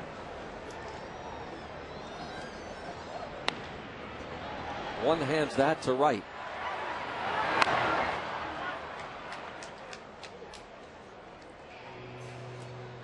And Ryan Doumit, as he steps to the plate, will remind you that tomorrow, all kids 14 and under get a Ryan Doumit replica alternate jersey courtesy of the International Union of Operating Engineers, local number 66. Those black jerseys that the Pirates wear on Friday nights. Kids get a replica jersey of Ryan Doumit tomorrow. Kids Sunday. 1-800-BUCKS or pirates.com. Also plan to arrive early for all the fun out on Federal Street before the game, and kids run the bases after the game.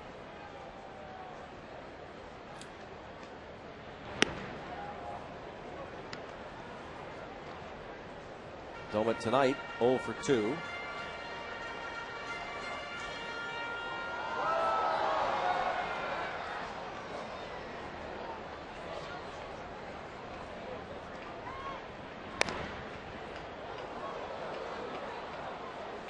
Count 1-2 on Domet. I want to thank great folks at Aramark. Every once in a while they'll let us test out some of the fine eats, the cuisine downstairs. And will you ever get to the area behind section 129? This ball fouled out of play. Check out Rachel's. They've got tremendous turkey Reuben. And also you can go to section 115 and check out the slush factory. Great slushies. Yeah, all we need is an umbrella for this stuff they sent up. Well, thanks to the great folks at Aramark. Line to right, and that'll curve foul. And a nice grab. That's why you bring a glove. Yeah, all right, Dad. Yeah. He's fired up, huh? Now there's your Saturday night right there. Oh, he can't believe it. He is so psyched. Oh, look at. Hey, have your kid hug you when you caught a baseball for him. How good is that? That's awesome. Oh, a quick strike on the appeal, and they strike out. Domet surprised by that call from Rob Drake.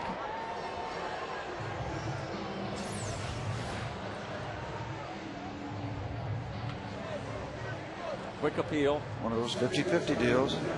Another look at this catch by Dad.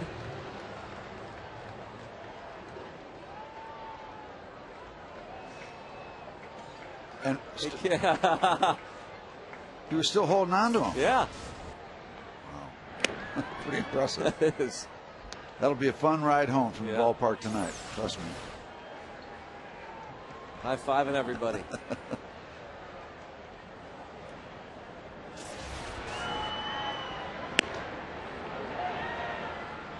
One ball, one strike. Delwyn Young 1 for 2.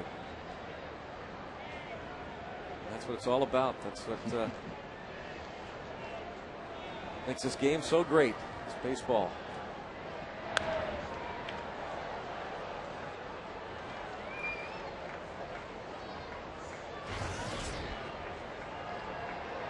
What's so neat about that is Dad made the catch, Steve, but everybody was high-fiving the kid. Yep. Way to go. Clipper takes care of fastball business. Delwyn Young, 1, 2, 3 go the Bucks. But the Pirates lead 7-3, and they're having a good time tonight at PNC Park.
Back in Pittsburgh, in the 6th inning, Pirates in front of the Nationals 7-3. Pirates make some changes. Virgil Vasquez will give way to Jeff Karstens. Ramon Vasquez, no relation. At second base, the double switch taking over for Delwyn Young.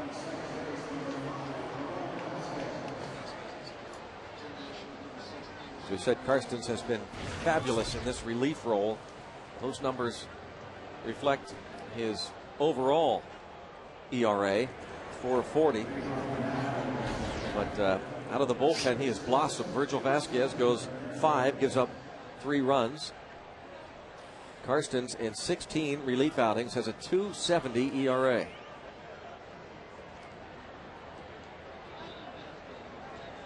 Up to 5 innings, 3 hits, or 3 runs on 9 hits, couple of walks, couple of strikeouts. Anderson Hernandez bats for Clippard.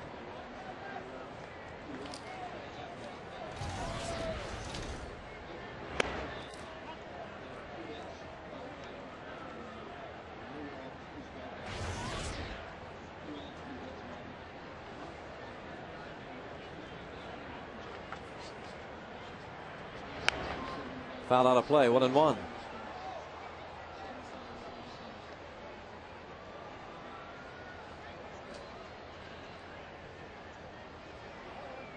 One ball, 1 strike to count on the pinch hitter Anderson Hernandez facing Karstens. Up to the bullpen now to try and get Vasquez the W. One ball, 2 strikes. If you're thinking about writing a script now, I think John Russell would kind of like to get a couple effective innings out of Jeff Karstens. I don't know if he'd want to stretch him out any further than that, but that would take him into the 8th inning.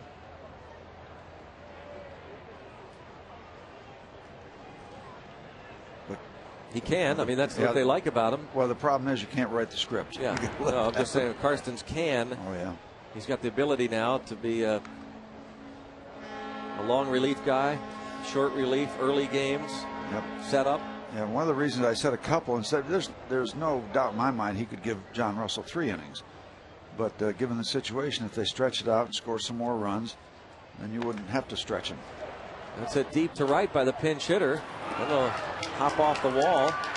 And Hernandez into second base with a double to start the 6th inning. Well, I don't know if you're aware of this or not, but the presidents are in town, plural. They race in D.C., and they came up to race a relay race against the Pierogies. Teddy body slammed by Potato Pete, who made a reappearance. Potato Pete had retired a couple of years ago. Teddy was in the lead tonight, moments ago. Teddy Roosevelt has never won a presidential race in Washington, D.C. since they started this thing a few years ago, and he's not used to the terrain here. He needs a GPS. I'm surprised that Teddy, of all people, didn't scout this area out. And so, a big win for Oliver Onion. We'll be back at it again tomorrow. The Pierogies against the Presidents. Jalapeno Hanna will be there. Abe Lincoln. Teddy George be here Washington. again? Would Teddy be here again? Teddy Roosevelt. He continues to race despite the fact against Steve. Imagine he's gone, I think it's 4 years running without 1 victory. Ball bunted again by Niger Morgan. No chance. Ooh, wow, yeah, misses Garrett Jones's glove and hits his foot. He might have taken that throw off the shin. A bunt single for Niger Morgan. That little drop shot right here. Drops it perfectly. See Karstens following through toward first base.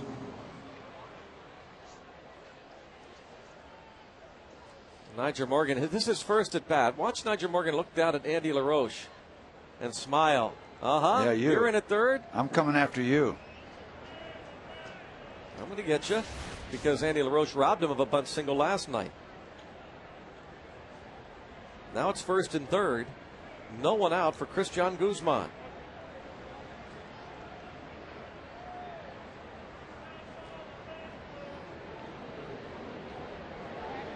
They, of course, would concede the run, looking for outs, leading by 4. Yeah, this game has a feel of getting kind of ugly. It has that feel. By that I mean this could be a lot of offense. People looking to get their team to the finish line somehow upright with more runs than the other guys.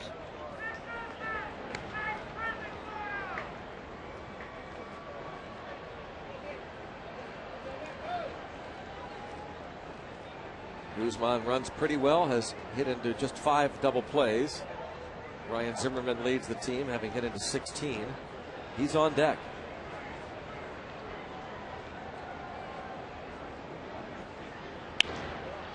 Ball line to left field. That's a fair ball. Into the left field corner. Nyjer Morgan held at third on the double by Guzman. It's a 7-4 game.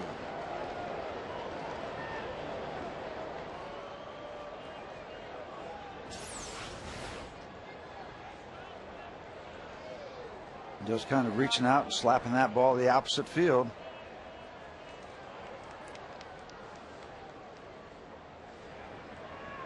This all started with a pinch hitter getting that ringing double off the right field wall when he's behind in the count 1-2. So Jeff Carson's scuffling mightily here in the top of the 6th inning.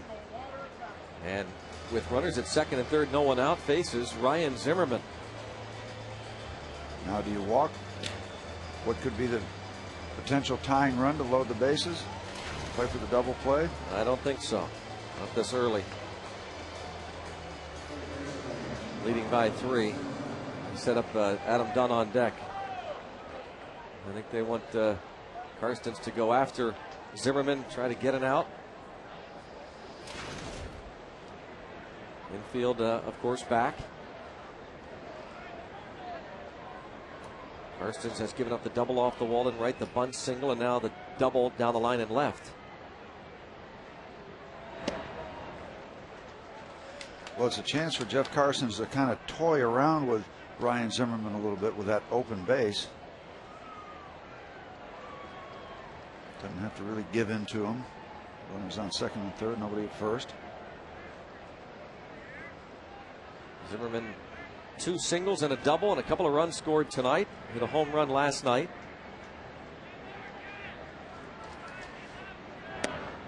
That takes a breaking ball for strike 2.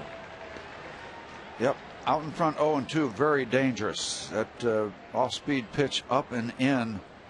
Well, that's a green light area many times, but just seemed to catch Ryan Zimmerman off guard.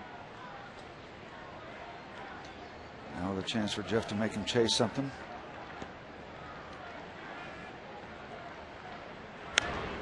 Hits it the other way. Trouble. Long run for Moss. Gets there, making the basket catch and throws toward the plate. What a job by Moss, holding Morgan at third base. Nice play. Brandon Moss had to come a long way. That was a little flare. I didn't think it was going to carry out far enough. He didn't quit on the play. He goes over, makes the catch, and then unloads it to home plate, and a huge out. Huge to get on the other side of Ryan Zimmerman, but also you got a potential strikeout guy, again with an open base, so he can fool around with Adam Dunn. You could conceivably leave these guys there if you worked a script. Again, they're not writable, but strike out Dunn, get the next guy, that would be huge. Adam Dunn has doubled, walked. His pitch is taken for a strike. He struck out in the 5th.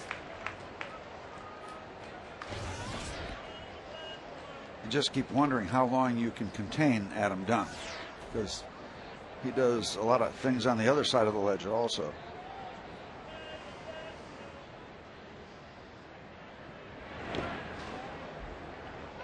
One ball, one strike. Dunn 1 for 2 with a home run against Karstens in previous matchups. Well, Nyjer Morgan looks very anxious at third base. He wants to just turn it loose and go somewhere. And Pat Listach out talking to him, probably saying, listen, don't do anything really crazy here. We're still down 3 runs. Wave and a miss, 1-2 on Adam Dunn. 3 off-speed pitches to get out in front, 1-2.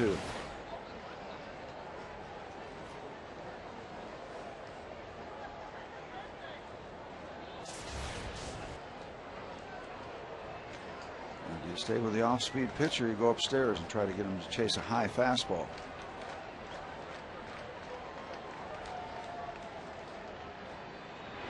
Wow. Stay down there. Huge. Well, so far we're kind of semi-writing that script. Strikes out Adam Dunn after getting Zimmerman to fly out to shallow right. this is working against the heart of their batting order. 2 huge outs for Jeff, and this would be quite impressive, considering the way this inning started. Double, base hit, double. 3 up, 3 hits, and now he's got a chance to leave these 2 runners in scoring position. There's the fastball that Adam Dunn never saw.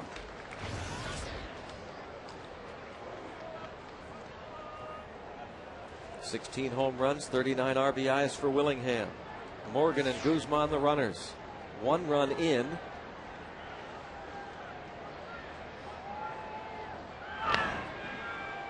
One ball, 1 strike. Well, we're in the top of the 6th inning in a ball game that has really not been defined yet. 12 hits for Washington, 10 for the Pirates, and you've got a defining moment right here. You can maintain your 3-run lead, or it can be that quickly a 1-run lead or less. 2-1.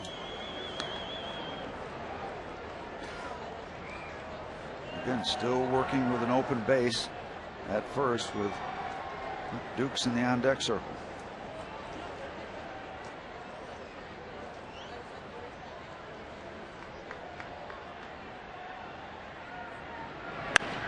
Line draw. Oh, what a catch by Ramon Vasquez. He went up and got it.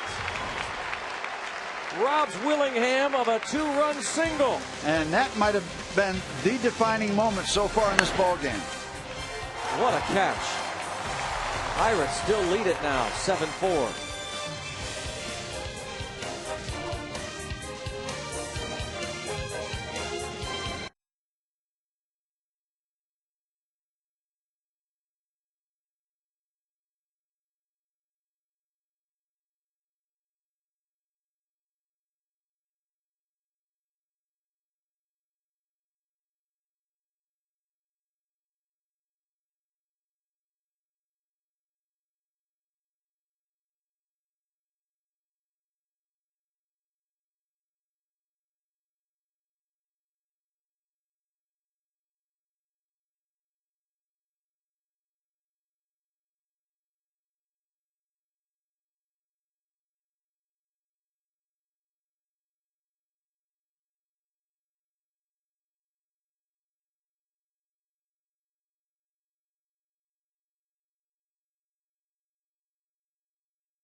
Baseball on FSN Pittsburgh is brought to you by Southwest Airlines. Southwest Airlines is ready when you are. Go to southwest.com. Grab your bag. It's on. We're back. The new pitcher for the Washington Nationals is right-hander Logan Kensing. Tyler Clippard went 2, gave up a run, the home run by McCutchen. Well, what a job by Jeff Karstens when it looked like we might give a lot back to the Nationals after 3 base hits. The pop-up by Ryan Zimmerman holds the runners at 2nd and 3rd. 1 out. Adam Dunn, strikeout, 2 out. They're still at 2nd and 3rd. Line drive. Vasquez, do your thing. They're still there. Still 7-4 Pirates. Great stuff by Jeff Karstens.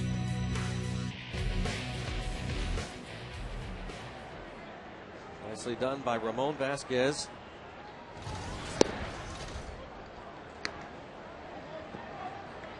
Andy LaRoche made a triple off the right center field fence his last time up. His first 2 ABs against the starter Craig Stammen.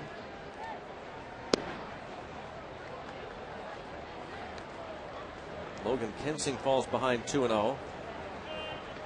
Just when you start to think that Jeff Karstens might be having one of those kind of nights, He just tightens the belt and gets 3 huge outs, preserving a 3-run lead.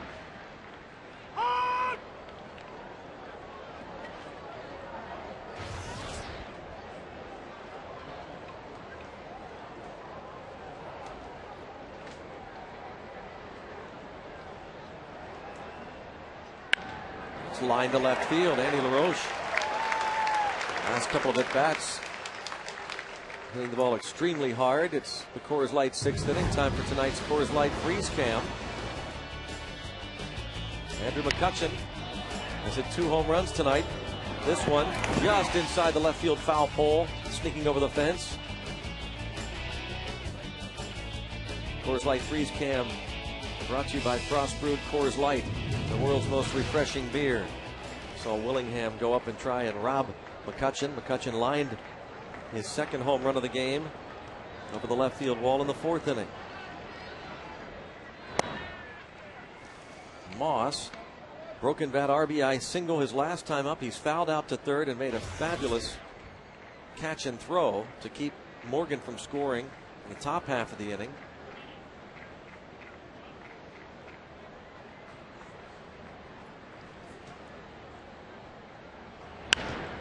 You know, Greg, you just wonder if Pat Listach was over talking to Nyjer Morgan and perhaps saying, hey, listen, we're still 3 runs down, not worth the risk of taking off when Brandon Moss caught that ball. So it might have been a timely chat with Listach and Nyjer Morgan.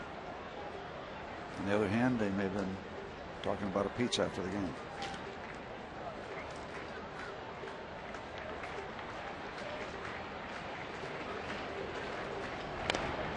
One ball, 2 strikes on Moss with Ronnie Cedeno on deck. Pirates with 11 hits.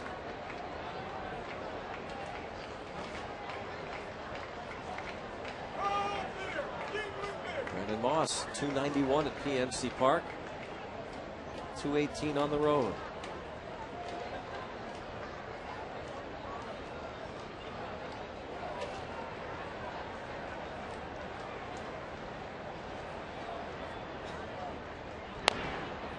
That ball pulled foul.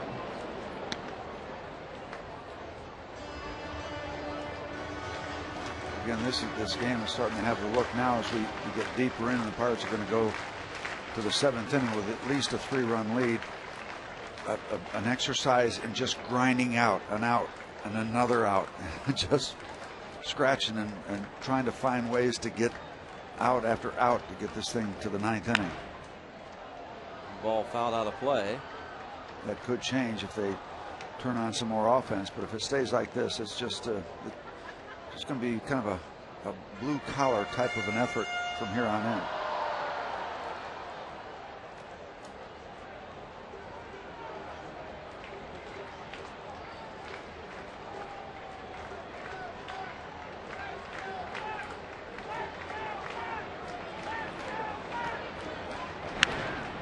Bounce right side, just past Adam Dunn into right field. Heading to third base, Andy LaRoche. Here's the throw. He is in there. Dukes put a good throw on him. LaRoche sneaks in. It's first and third with nobody out as Moss has his 2nd hit of the evening. Close at third base, and Dukes, even though he spent about a month in the minor leagues, still has 10 outfield assists and made it interesting here at third base as he comes up firing, but a little too late.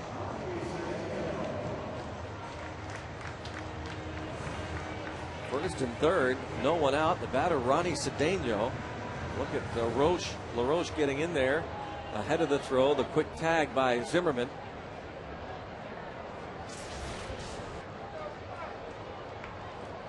Maybe we could be looking at a laugh. When's the last laugher the Pirates had? Was it that Friday night game in Houston? The 1 win on the road trip? Yeah. What, 10-3?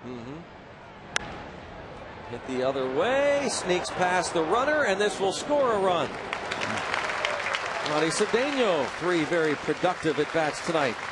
2 for 3 with a ribby, and he has scored a run, and the Pirates get their 8th run.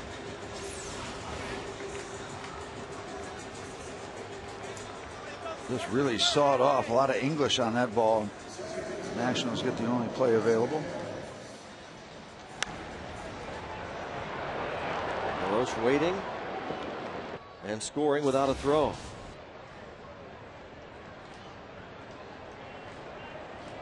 Andy LaRoche scoring for the second time.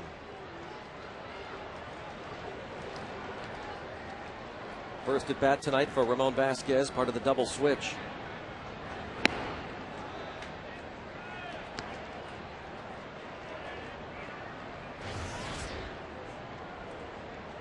And we might see a lot of this from John Russell for a while, with Delwyn Young getting his feet wet at second. Might see Vasquez do a little backup work later in ball games. Yep, take hold of a ball game, gives John Russell the opportunity to do that. McCutchen on deck.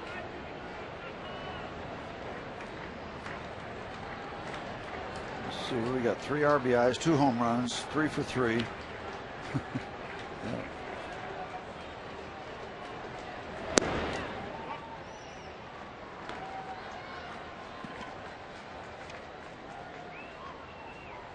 Possibility of 2 more at bats for Andrew.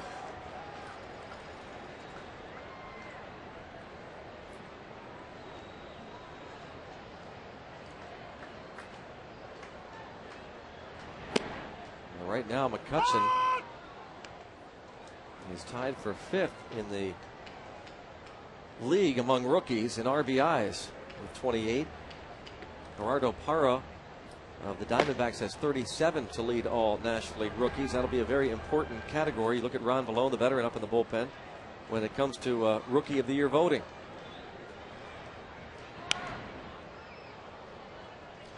Well, he has made himself a statement here tonight.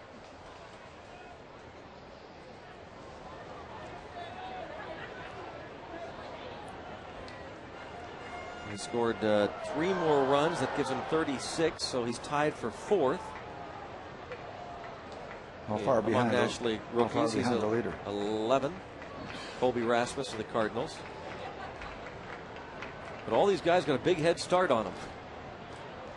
They began the year in the big leagues. Just about began it. Spent most of the season.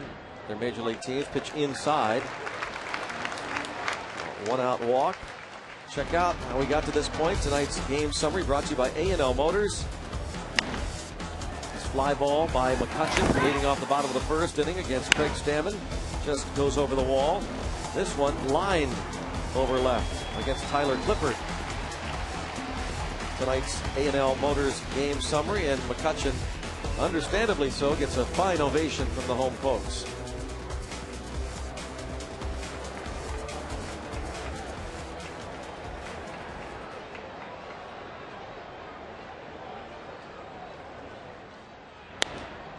A heck of a start to this homestand in this series for McCutchen. First 2 games of this 4-game series with 5 hits. He has scored 5 runs, on base 6 times in 7 plate appearances.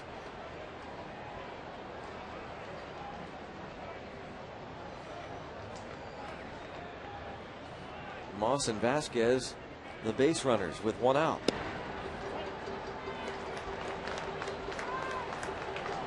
What else can we tell you about McCutchen's Rookie of the Year possibilities and playing his 51st major league game tonight?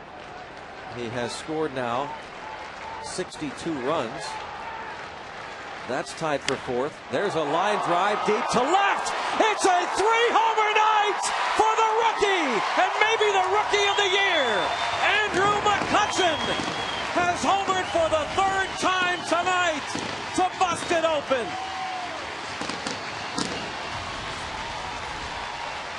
Triple wow.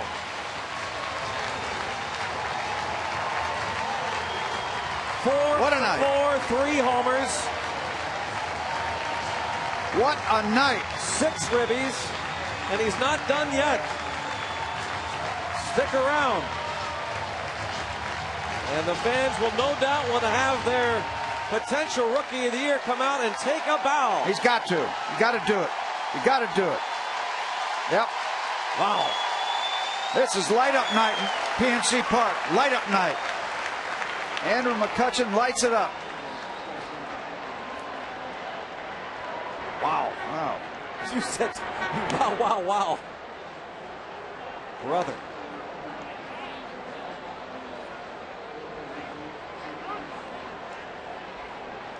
As they used to say, go get the book. We got to look some stuff up. Well, Ramos Ramirez, the last Pirate to hit 3 homers in one night. This one's crushed. The first one was just barely in. The second one a little bit better. And this one is a ball that leaves a vapor trail. Wow. The last time Pirate fans got a chance to see this in their home ballpark, 1987, September 30th, Darnell Coles hit 3 home runs versus Chicago in Game 2 of a doubleheader. And now Millage, a fly ball to right. Have yourself a week in one night.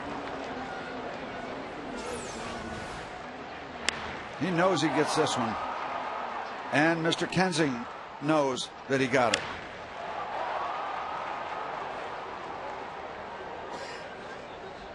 Left field loonies. And the curtain call, Andrew McCutchen. 3 homers tonight, 4 for 4, 6 home runs, and he's playing in his 51st game in the major leagues. It's going to be a lot of fun to watch him for a lot of years wearing a Pirates uniform. Columbia Gas, 8-1-1 call to the pen.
We forgot to tell you the score.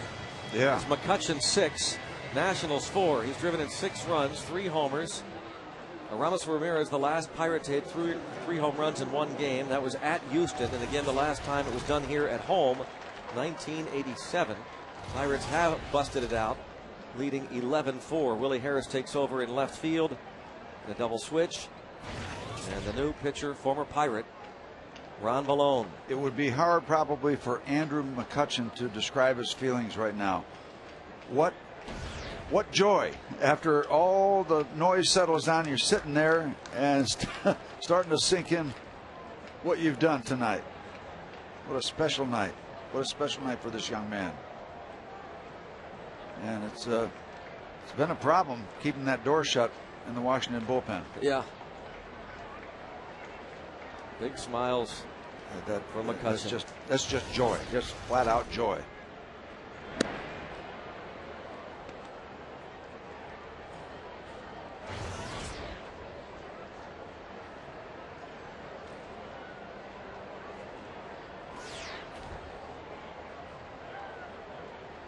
What's so neat, Steve, we were watching that youngster, you talk about Joy a few innings ago when his dad caught that foul ball. A night he'll never forget. And folks that are here tonight will never forget watching what Andrew McCutchen has done so far. Young and old alike won't forget it. Young Andrew McCutchen. Garrett Jones now in the hole, 1-2 against the veteran lefty.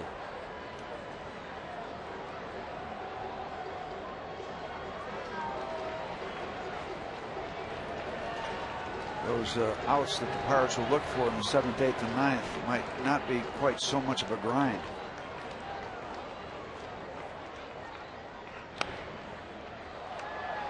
Jones fouls it away.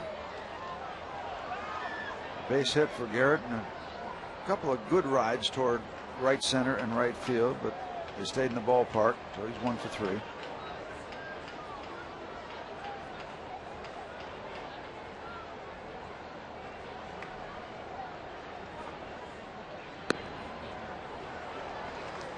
Ron Vallone, his 12th major league team. 12th major league team.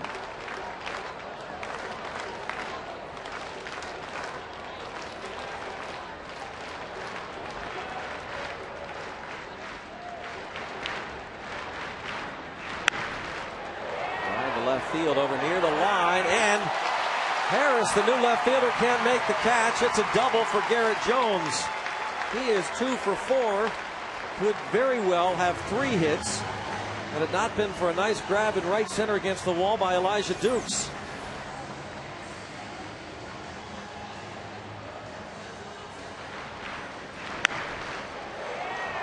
Just off the glove.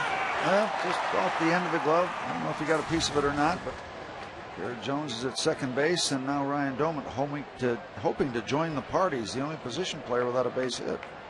14 hits for the Bucks, leading 11-4.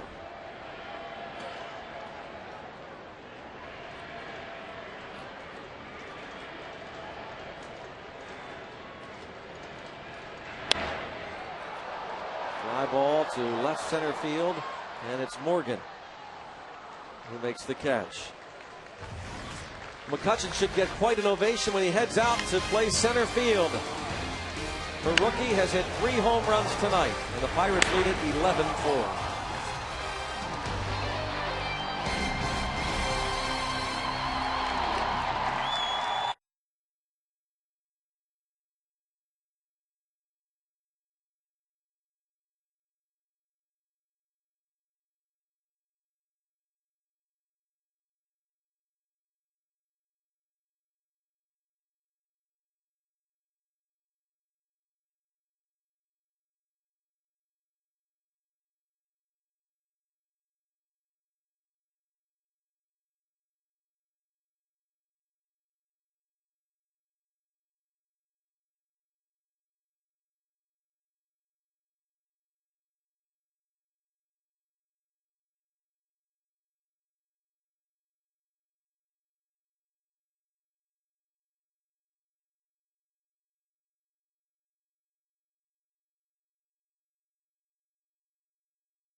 Andrew McCutchen greeted by the folks in center field. Yeah, saying they're not worthy.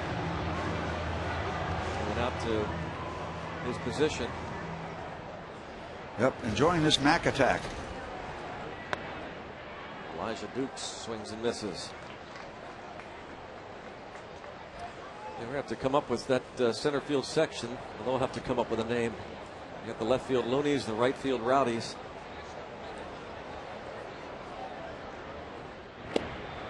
Oh, 2 on Dukes.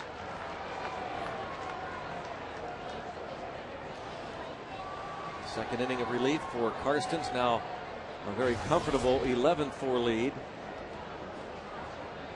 I guess it'd be borrowing too much to say Andrews Army. With permission, maybe. Yeah, that'd be borrowing. Yeah. Yep. Or the guy up in Latrobe. Yeah, Arnie. They'll come up with something.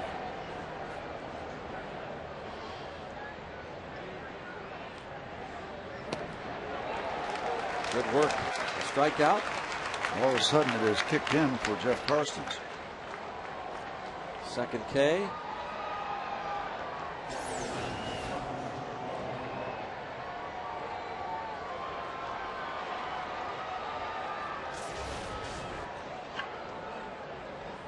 Josh Bard, 2 out of 3.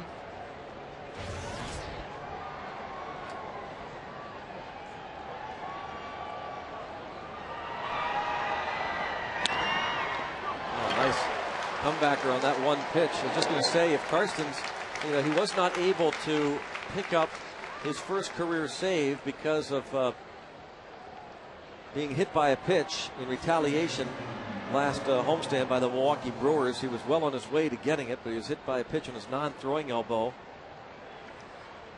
against Milwaukee.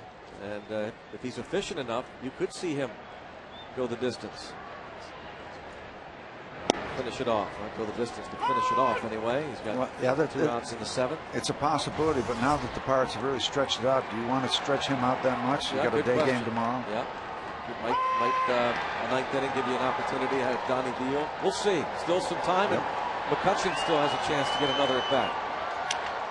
Broken bat roller to the shortstop. Cedeno gobbles it up and throws on to get. How about that? Nice. 8 pitches. No grind there. 6 pitches.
Chevrolet, in case you missed it around the major leagues tonight, bad news for the Reds. Edinson Volquez, a fine young right-hander, out for the season with elbow surgery. Mark Teahan of the Royals had to leave the game in the 5th inning with a back injury. Scott Podsednik, Gordon Beckham, the White Sox combined for 5 hits, 8 RBIs against the Yankees, and Hanley Ramirez leaves the game in the 2nd inning with a left knee bruise. A little 14-4 program for the White Sox at home over the Yankees. Steve Pearce bats. That answers our question about Karstens. You're right, Steve. You want to save him. Karstens bats is done after 2 innings, and Steve Pearce bats for the pitcher. Pearce had a good night last night. 2 for 4. Home run. Lines this ball sharply foul.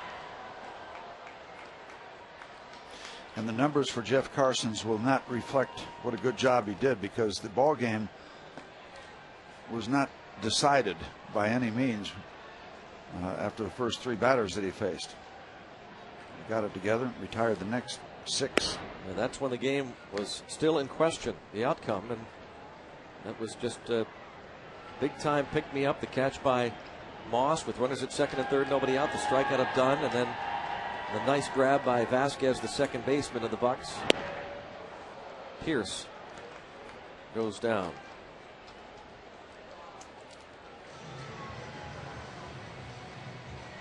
Well, you may want to watch this one again tonight, and you can, thanks to Pirates Instant Replay.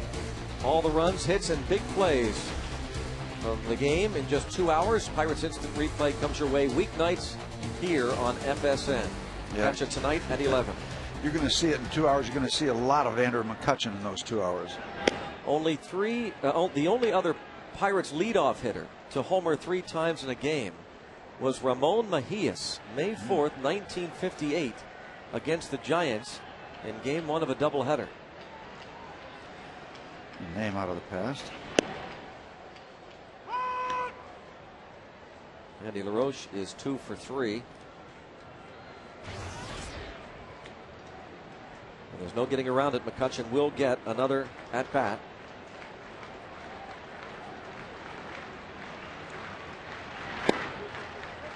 Moss on deck. And even if the Bucks were to go down 1-2-3 here in the 7th and the 8th inning, it would be Ronnie Cedeno, Ramon Vasquez, and then McCutchen.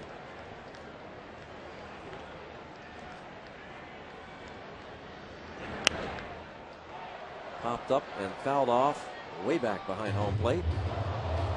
Andy LaRoche, a triple, a single, couple of runs scored.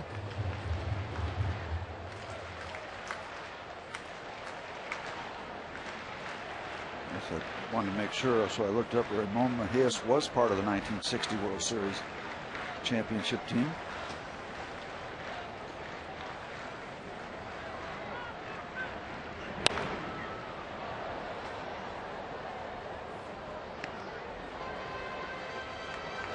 Two balls, 2 strikes. It's been a great night for the fans here. It's been a great night really for the organization. Jose Ascanio, one of the pitchers that came over in the Cubs trade with Kevin Hart. He made his Pirates debut at AAA Indianapolis tonight, went 6 2/3, gave up a couple of runs, 1 walk, struck out 9. Jeff Clement, who homered in his first 2 at-bats at AAA Indy last night, swinging a foul tip for the strikeout. Clement 2 for 4 tonight. The left-hand hitting first baseman, Jose Tabata, who was promoted yesterday to AAA, and in his AAA debut, 2 for 2 with a couple of walks.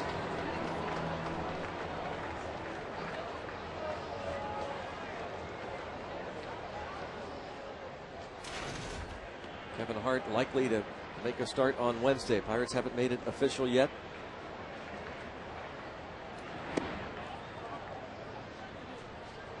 Moss, couple of hits and 3 at-bats.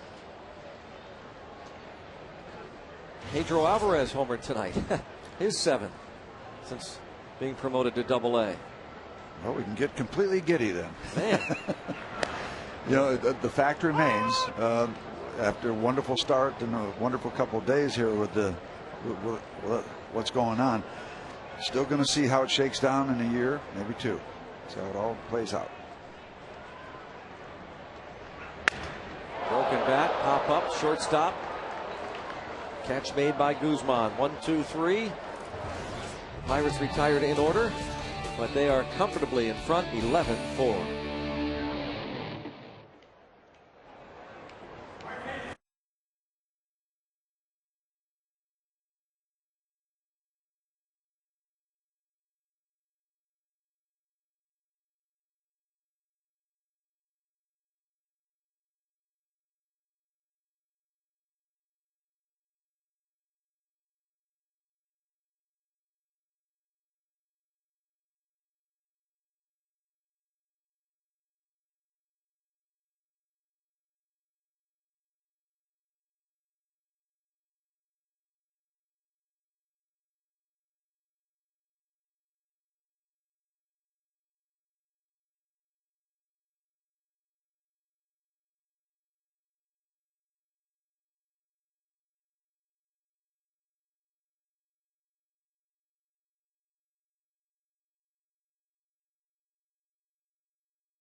AT&T, the nation's fastest 3G network. AT&T, your world delivered. 26,855 on hand, and they got a chance to see a rarity, a 3-homer night in the big leagues, and this guy did it in his 51st major league game. Helping the Pirates to create an 11-4 lead. Donnie Veal coming on to work here in the top of the 8th inning. Pirates leading by 7, and as you see by the numbers, the concern for Donnie Veal is control. 9 innings, 12 walks. Get the ball over the plate. This young man has above average stuff, but got to get the control.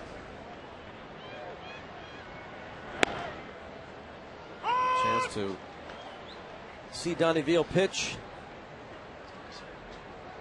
in an 11-4 game, the Rule 5 pick.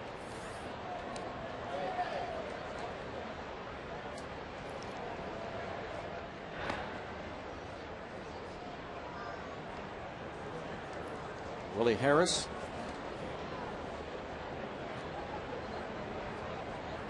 His first at bat.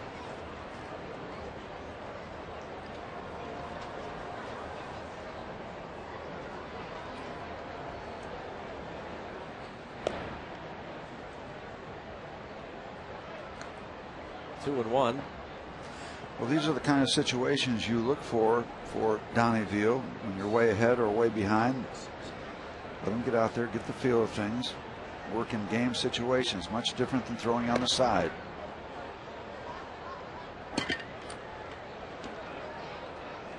Throwing on the side out in the bullpen early afternoon. No hitter up there. There's not 26,000 plus watching everything you do. You pick your spots for Donnie Veal. Harris takes all the way. Goes to 3-2. In the bottom of the 8th inning, and we would expect that to be the last time the Pirates bat tonight. Certainly hope so. Andrew McCutchen will be due up third as Harris draws the leadoff walk. Brings up Nyjer Morgan. McCutchen has homered 3 times. He's 4 for 4. The last Pirate, the last major leaguer, I should say, to hit 4 home runs in a game, Sean Green, May 23rd, 2002.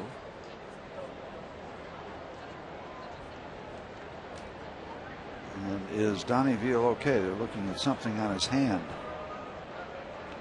Uh-oh. Veal spent some time on the disabled list for a month, actually. Pirates taking really advantage of the DL situation, looking at a blister possibility. Well, blister possibility, a torn nail.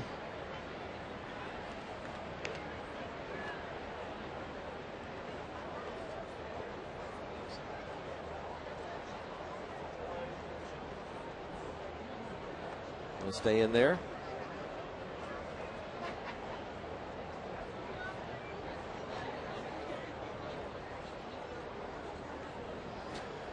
Seems to be okay, and on we go.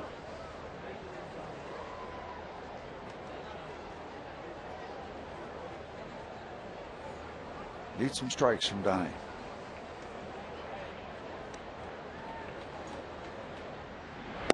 Opponents hitting only .219 against him.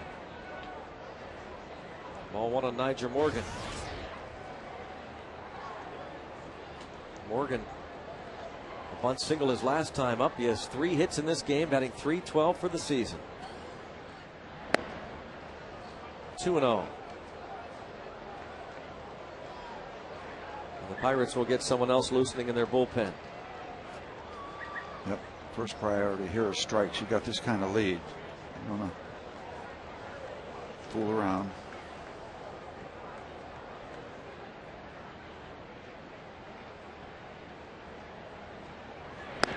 Last year, Donnie Veal started 29 games at AA Tennessee. Evan Meek is the right-hander up in the bullpen. Tennessee club in the Chicago Cubs organization. He went 5-10, a .352 ERA. He led that league with 81 walks in 145 innings. And he walks Morgan on 4 pitches. Back-to-back free passes. That's it. You give him an opportunity to get out there and throw some strikes, have an outing, have it be a plus outing. But if it's not going to happen, you got to get the hook, and you can't wait around too long. Columbia Gas 811 call to the pen.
What's he enjoying more, the 7-run lead or the Dippin' Dots?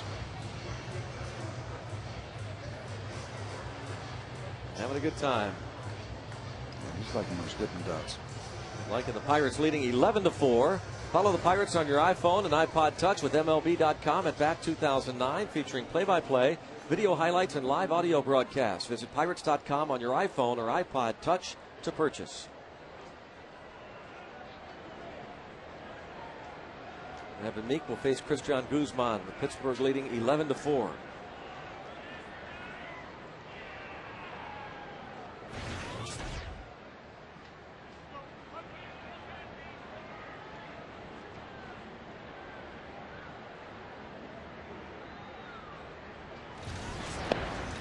Evan Meek himself has had some control issues. You saw that, 41 innings, 21 walks.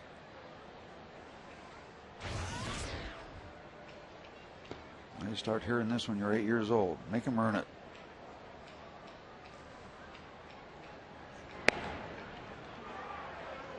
Two 2-0.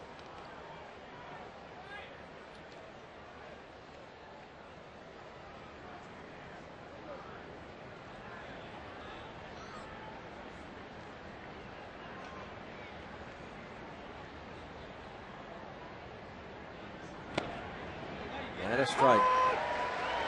And you can understand the exaggerated cheer for a strike they've seen in a while.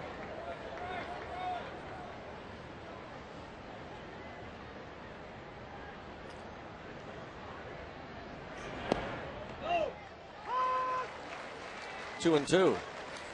Guzman not real happy with that call. The Pirates get the call on the outside part of the plate.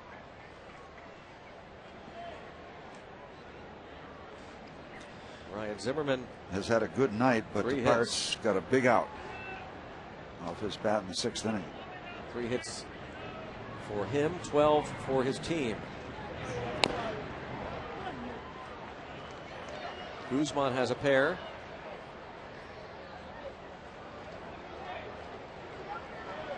That one got him on his foot. Got a pair, and he's got a swollen ankle for foot. Right on top of the foot. Not much protection there.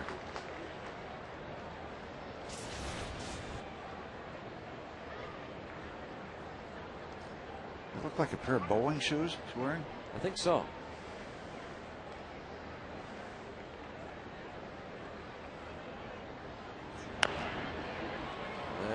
It's going to be a fair ball. Nicely done by Doman. Yep. You can take those outs one at a time when you got a 7-run lead. Pounced on this dribbler.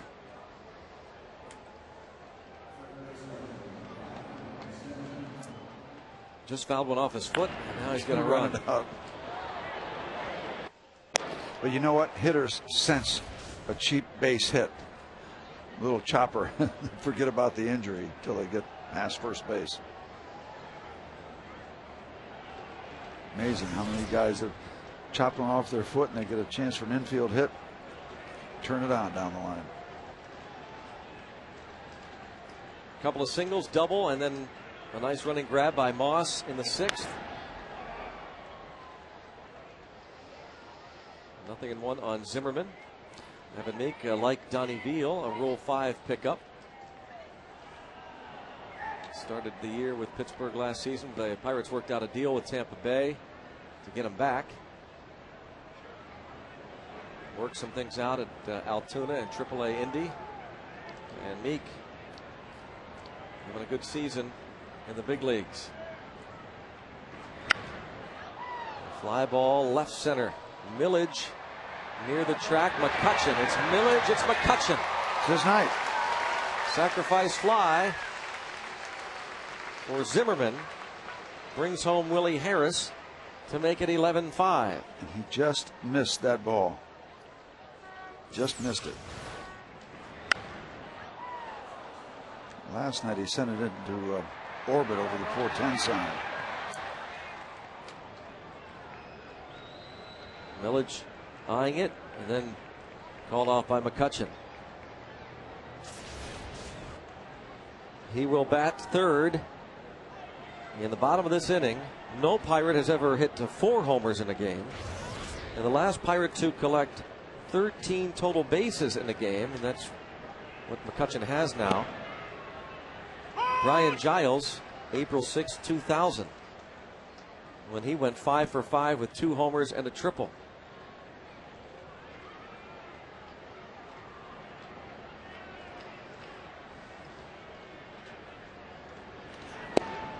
Did he go? Yes.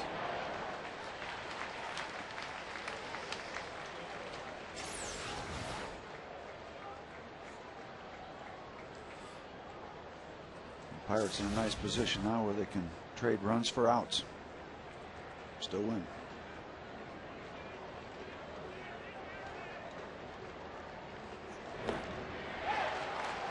Swing and a miss for the strikeout. Adam Dunn is done, and they throw to first base to complete it. Andrew McCutchen, he's due up third.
Bucks in front, 8th inning.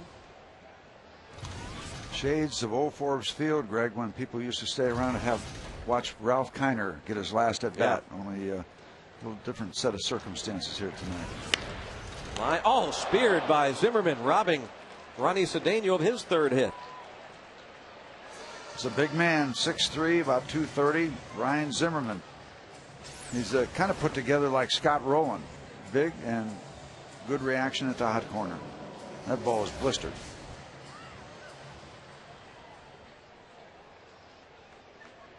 Ramon Vasquez walked just before McCutchen hit his 3rd home run of the game. You wonder what's going through his mind as he waits for this last at bat. I wonder, is it like hitting for the cycle, do you think? Yeah, I mean, you got to think, I've got a chance to do something very special. It has been done in the history of Major League Baseball a total of 15 times. I remember when I was a kid rooting for the Cleveland Indians, Rocky Colavito did it. In June of 1959, Colavito for Cleveland against the Baltimore Orioles. Last player to do it, Carlos Delgado, 6 years ago with Toronto against Tampa Bay. Last National Leaguer to do it, Sean Green of the Dodgers, May 23rd, 2002 against Milwaukee. And after this at bat, and that hits him, we'll listen to how the crowd greets McCutchen. Let's listen.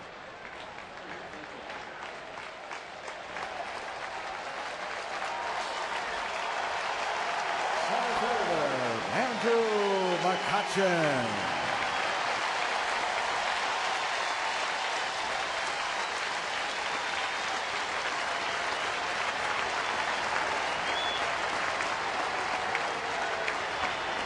Standing ovation.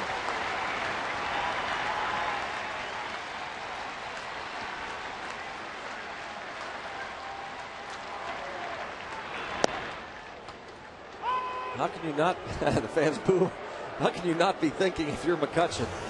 They boo the strike. That's when you're having a good night. You come up, you throw a strike to you, and the fans boo. Isn't that what happened with Casey at the bat? Yeah, how about, Steve, if he gets on a hitter's count, like 2-1 or 3-1, the crowd. Salivate.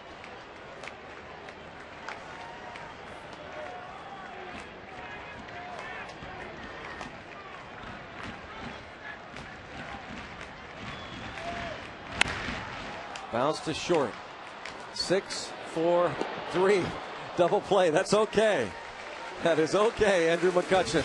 Your work is done.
Encompasses the whole thing. Pirates are winning. Andrew's been great, and the Parrot there's a life vest on. Don't rock the boat. Hughes Corporation. Yeah, that's right.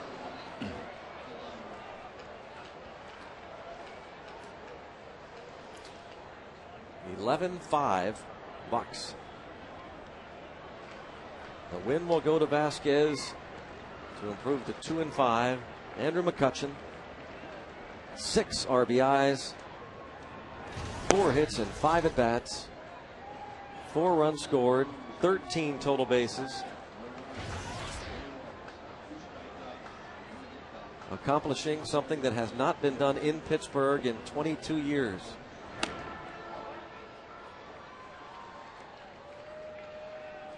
Kearns batting. McCutchen. Talked earlier about the rookie numbers. Well, that was before he homered for the 3rd time. He now has 31 RBIs, which ranks him 4th among rookies in the National League. Just 6 behind the leader.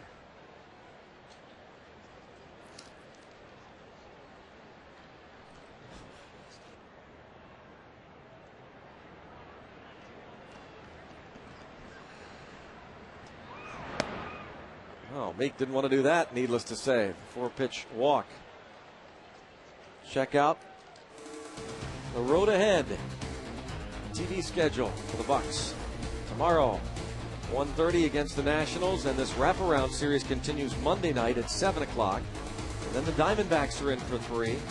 All 7 o'clock starts. The road ahead. The upcoming TV schedule.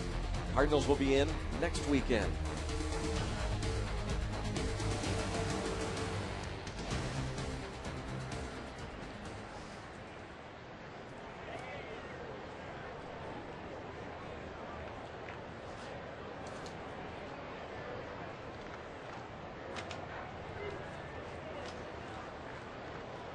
Elijah Dukes.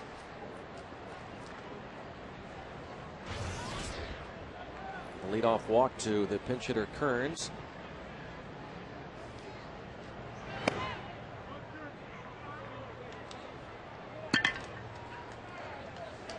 Ball 1.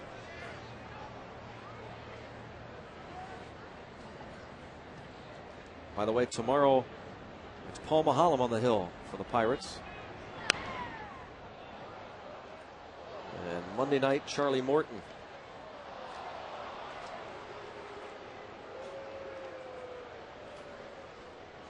One ball, one strike.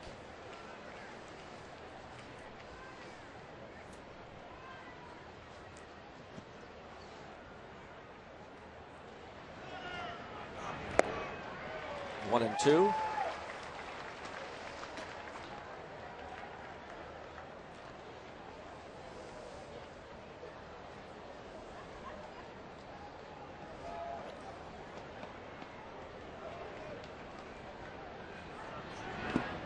Did not offer. 2-2 the count.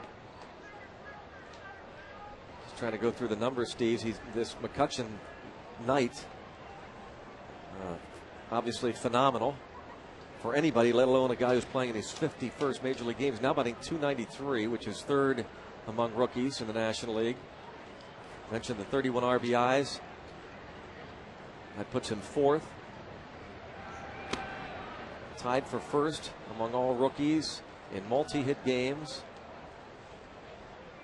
He's now scored 63 runs. That is 4th among rookies. Make that 41 runs. 41 runs has him 3rd among rookies. His hits total of 66 ranked 4th.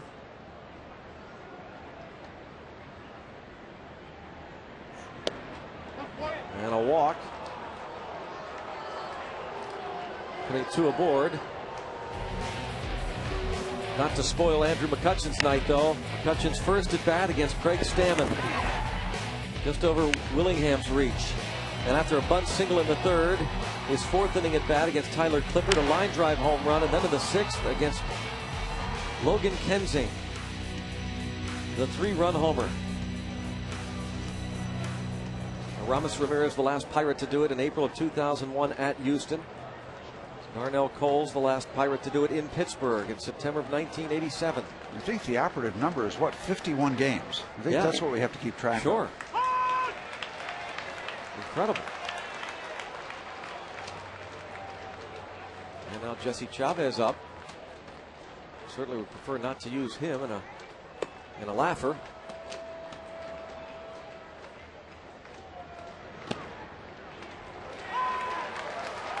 Josh Bart, a couple of hits.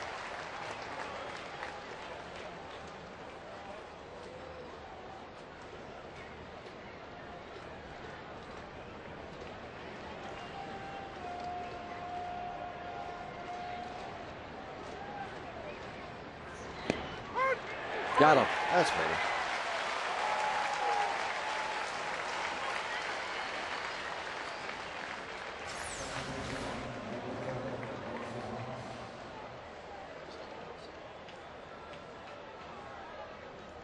And the strikeout of Bard. And now he's cooking. Alberto Gonzalez at the plate with runners at first and second, one out. That was the ultimate example with Bard of a guy looking for a fastball and just getting a different pitch and just locking up and just not able to turn it loose. Just so locked into the fastball, just couldn't swing.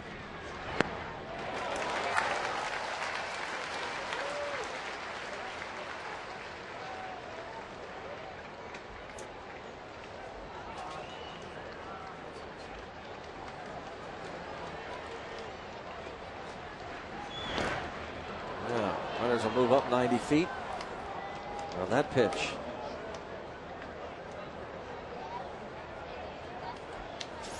I'm going to go back to my earlier comment. It is a grind getting these last 9 outs. It's been a bit of a labor for the Pirates, but the offense made it a lot easier to swallow. Meek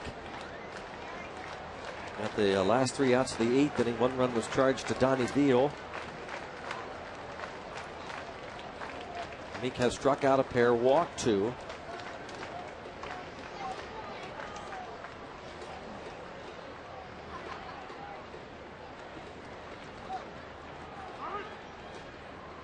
The Pirates doing more good work here at PNC Park. This 10-game homestand, they're going to start out 2-0. They've won, including tonight, 6 of their last 8 home games. 11 of their last 17. They have the 4th best home record in the National League, behind the Giants, Dodgers, and Cubs. And Greg, they've got an opportunity here if they could have a real good series against the Nationals. And then the Arizona Diamondbacks, they've had a kind of a struggling year. I mean, you could turn this into a real nice looking homestand. A lot of work to be done as you look down the road, and the Cardinals come in to finish it up. By the way, they won 3-1 behind Chris Carpenter, who looks like he's back, all the way back. I think he's 10-3 at this point. Domet a visit. Here's what you have for the month of August. This homestand, blue is home. Well, no, it isn't. On FSN. That's FSN games. But you see the Pirates home, this 10-game homestand, then on the road to Colorado and Chicago, then back home for Milwaukee and Cincinnati.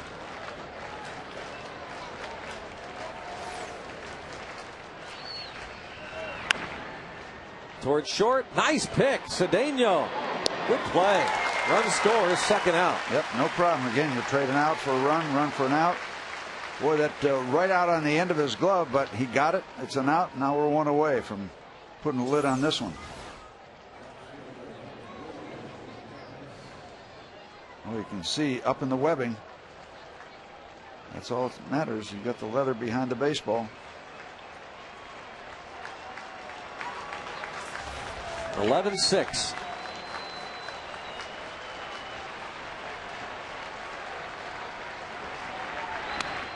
This should do it.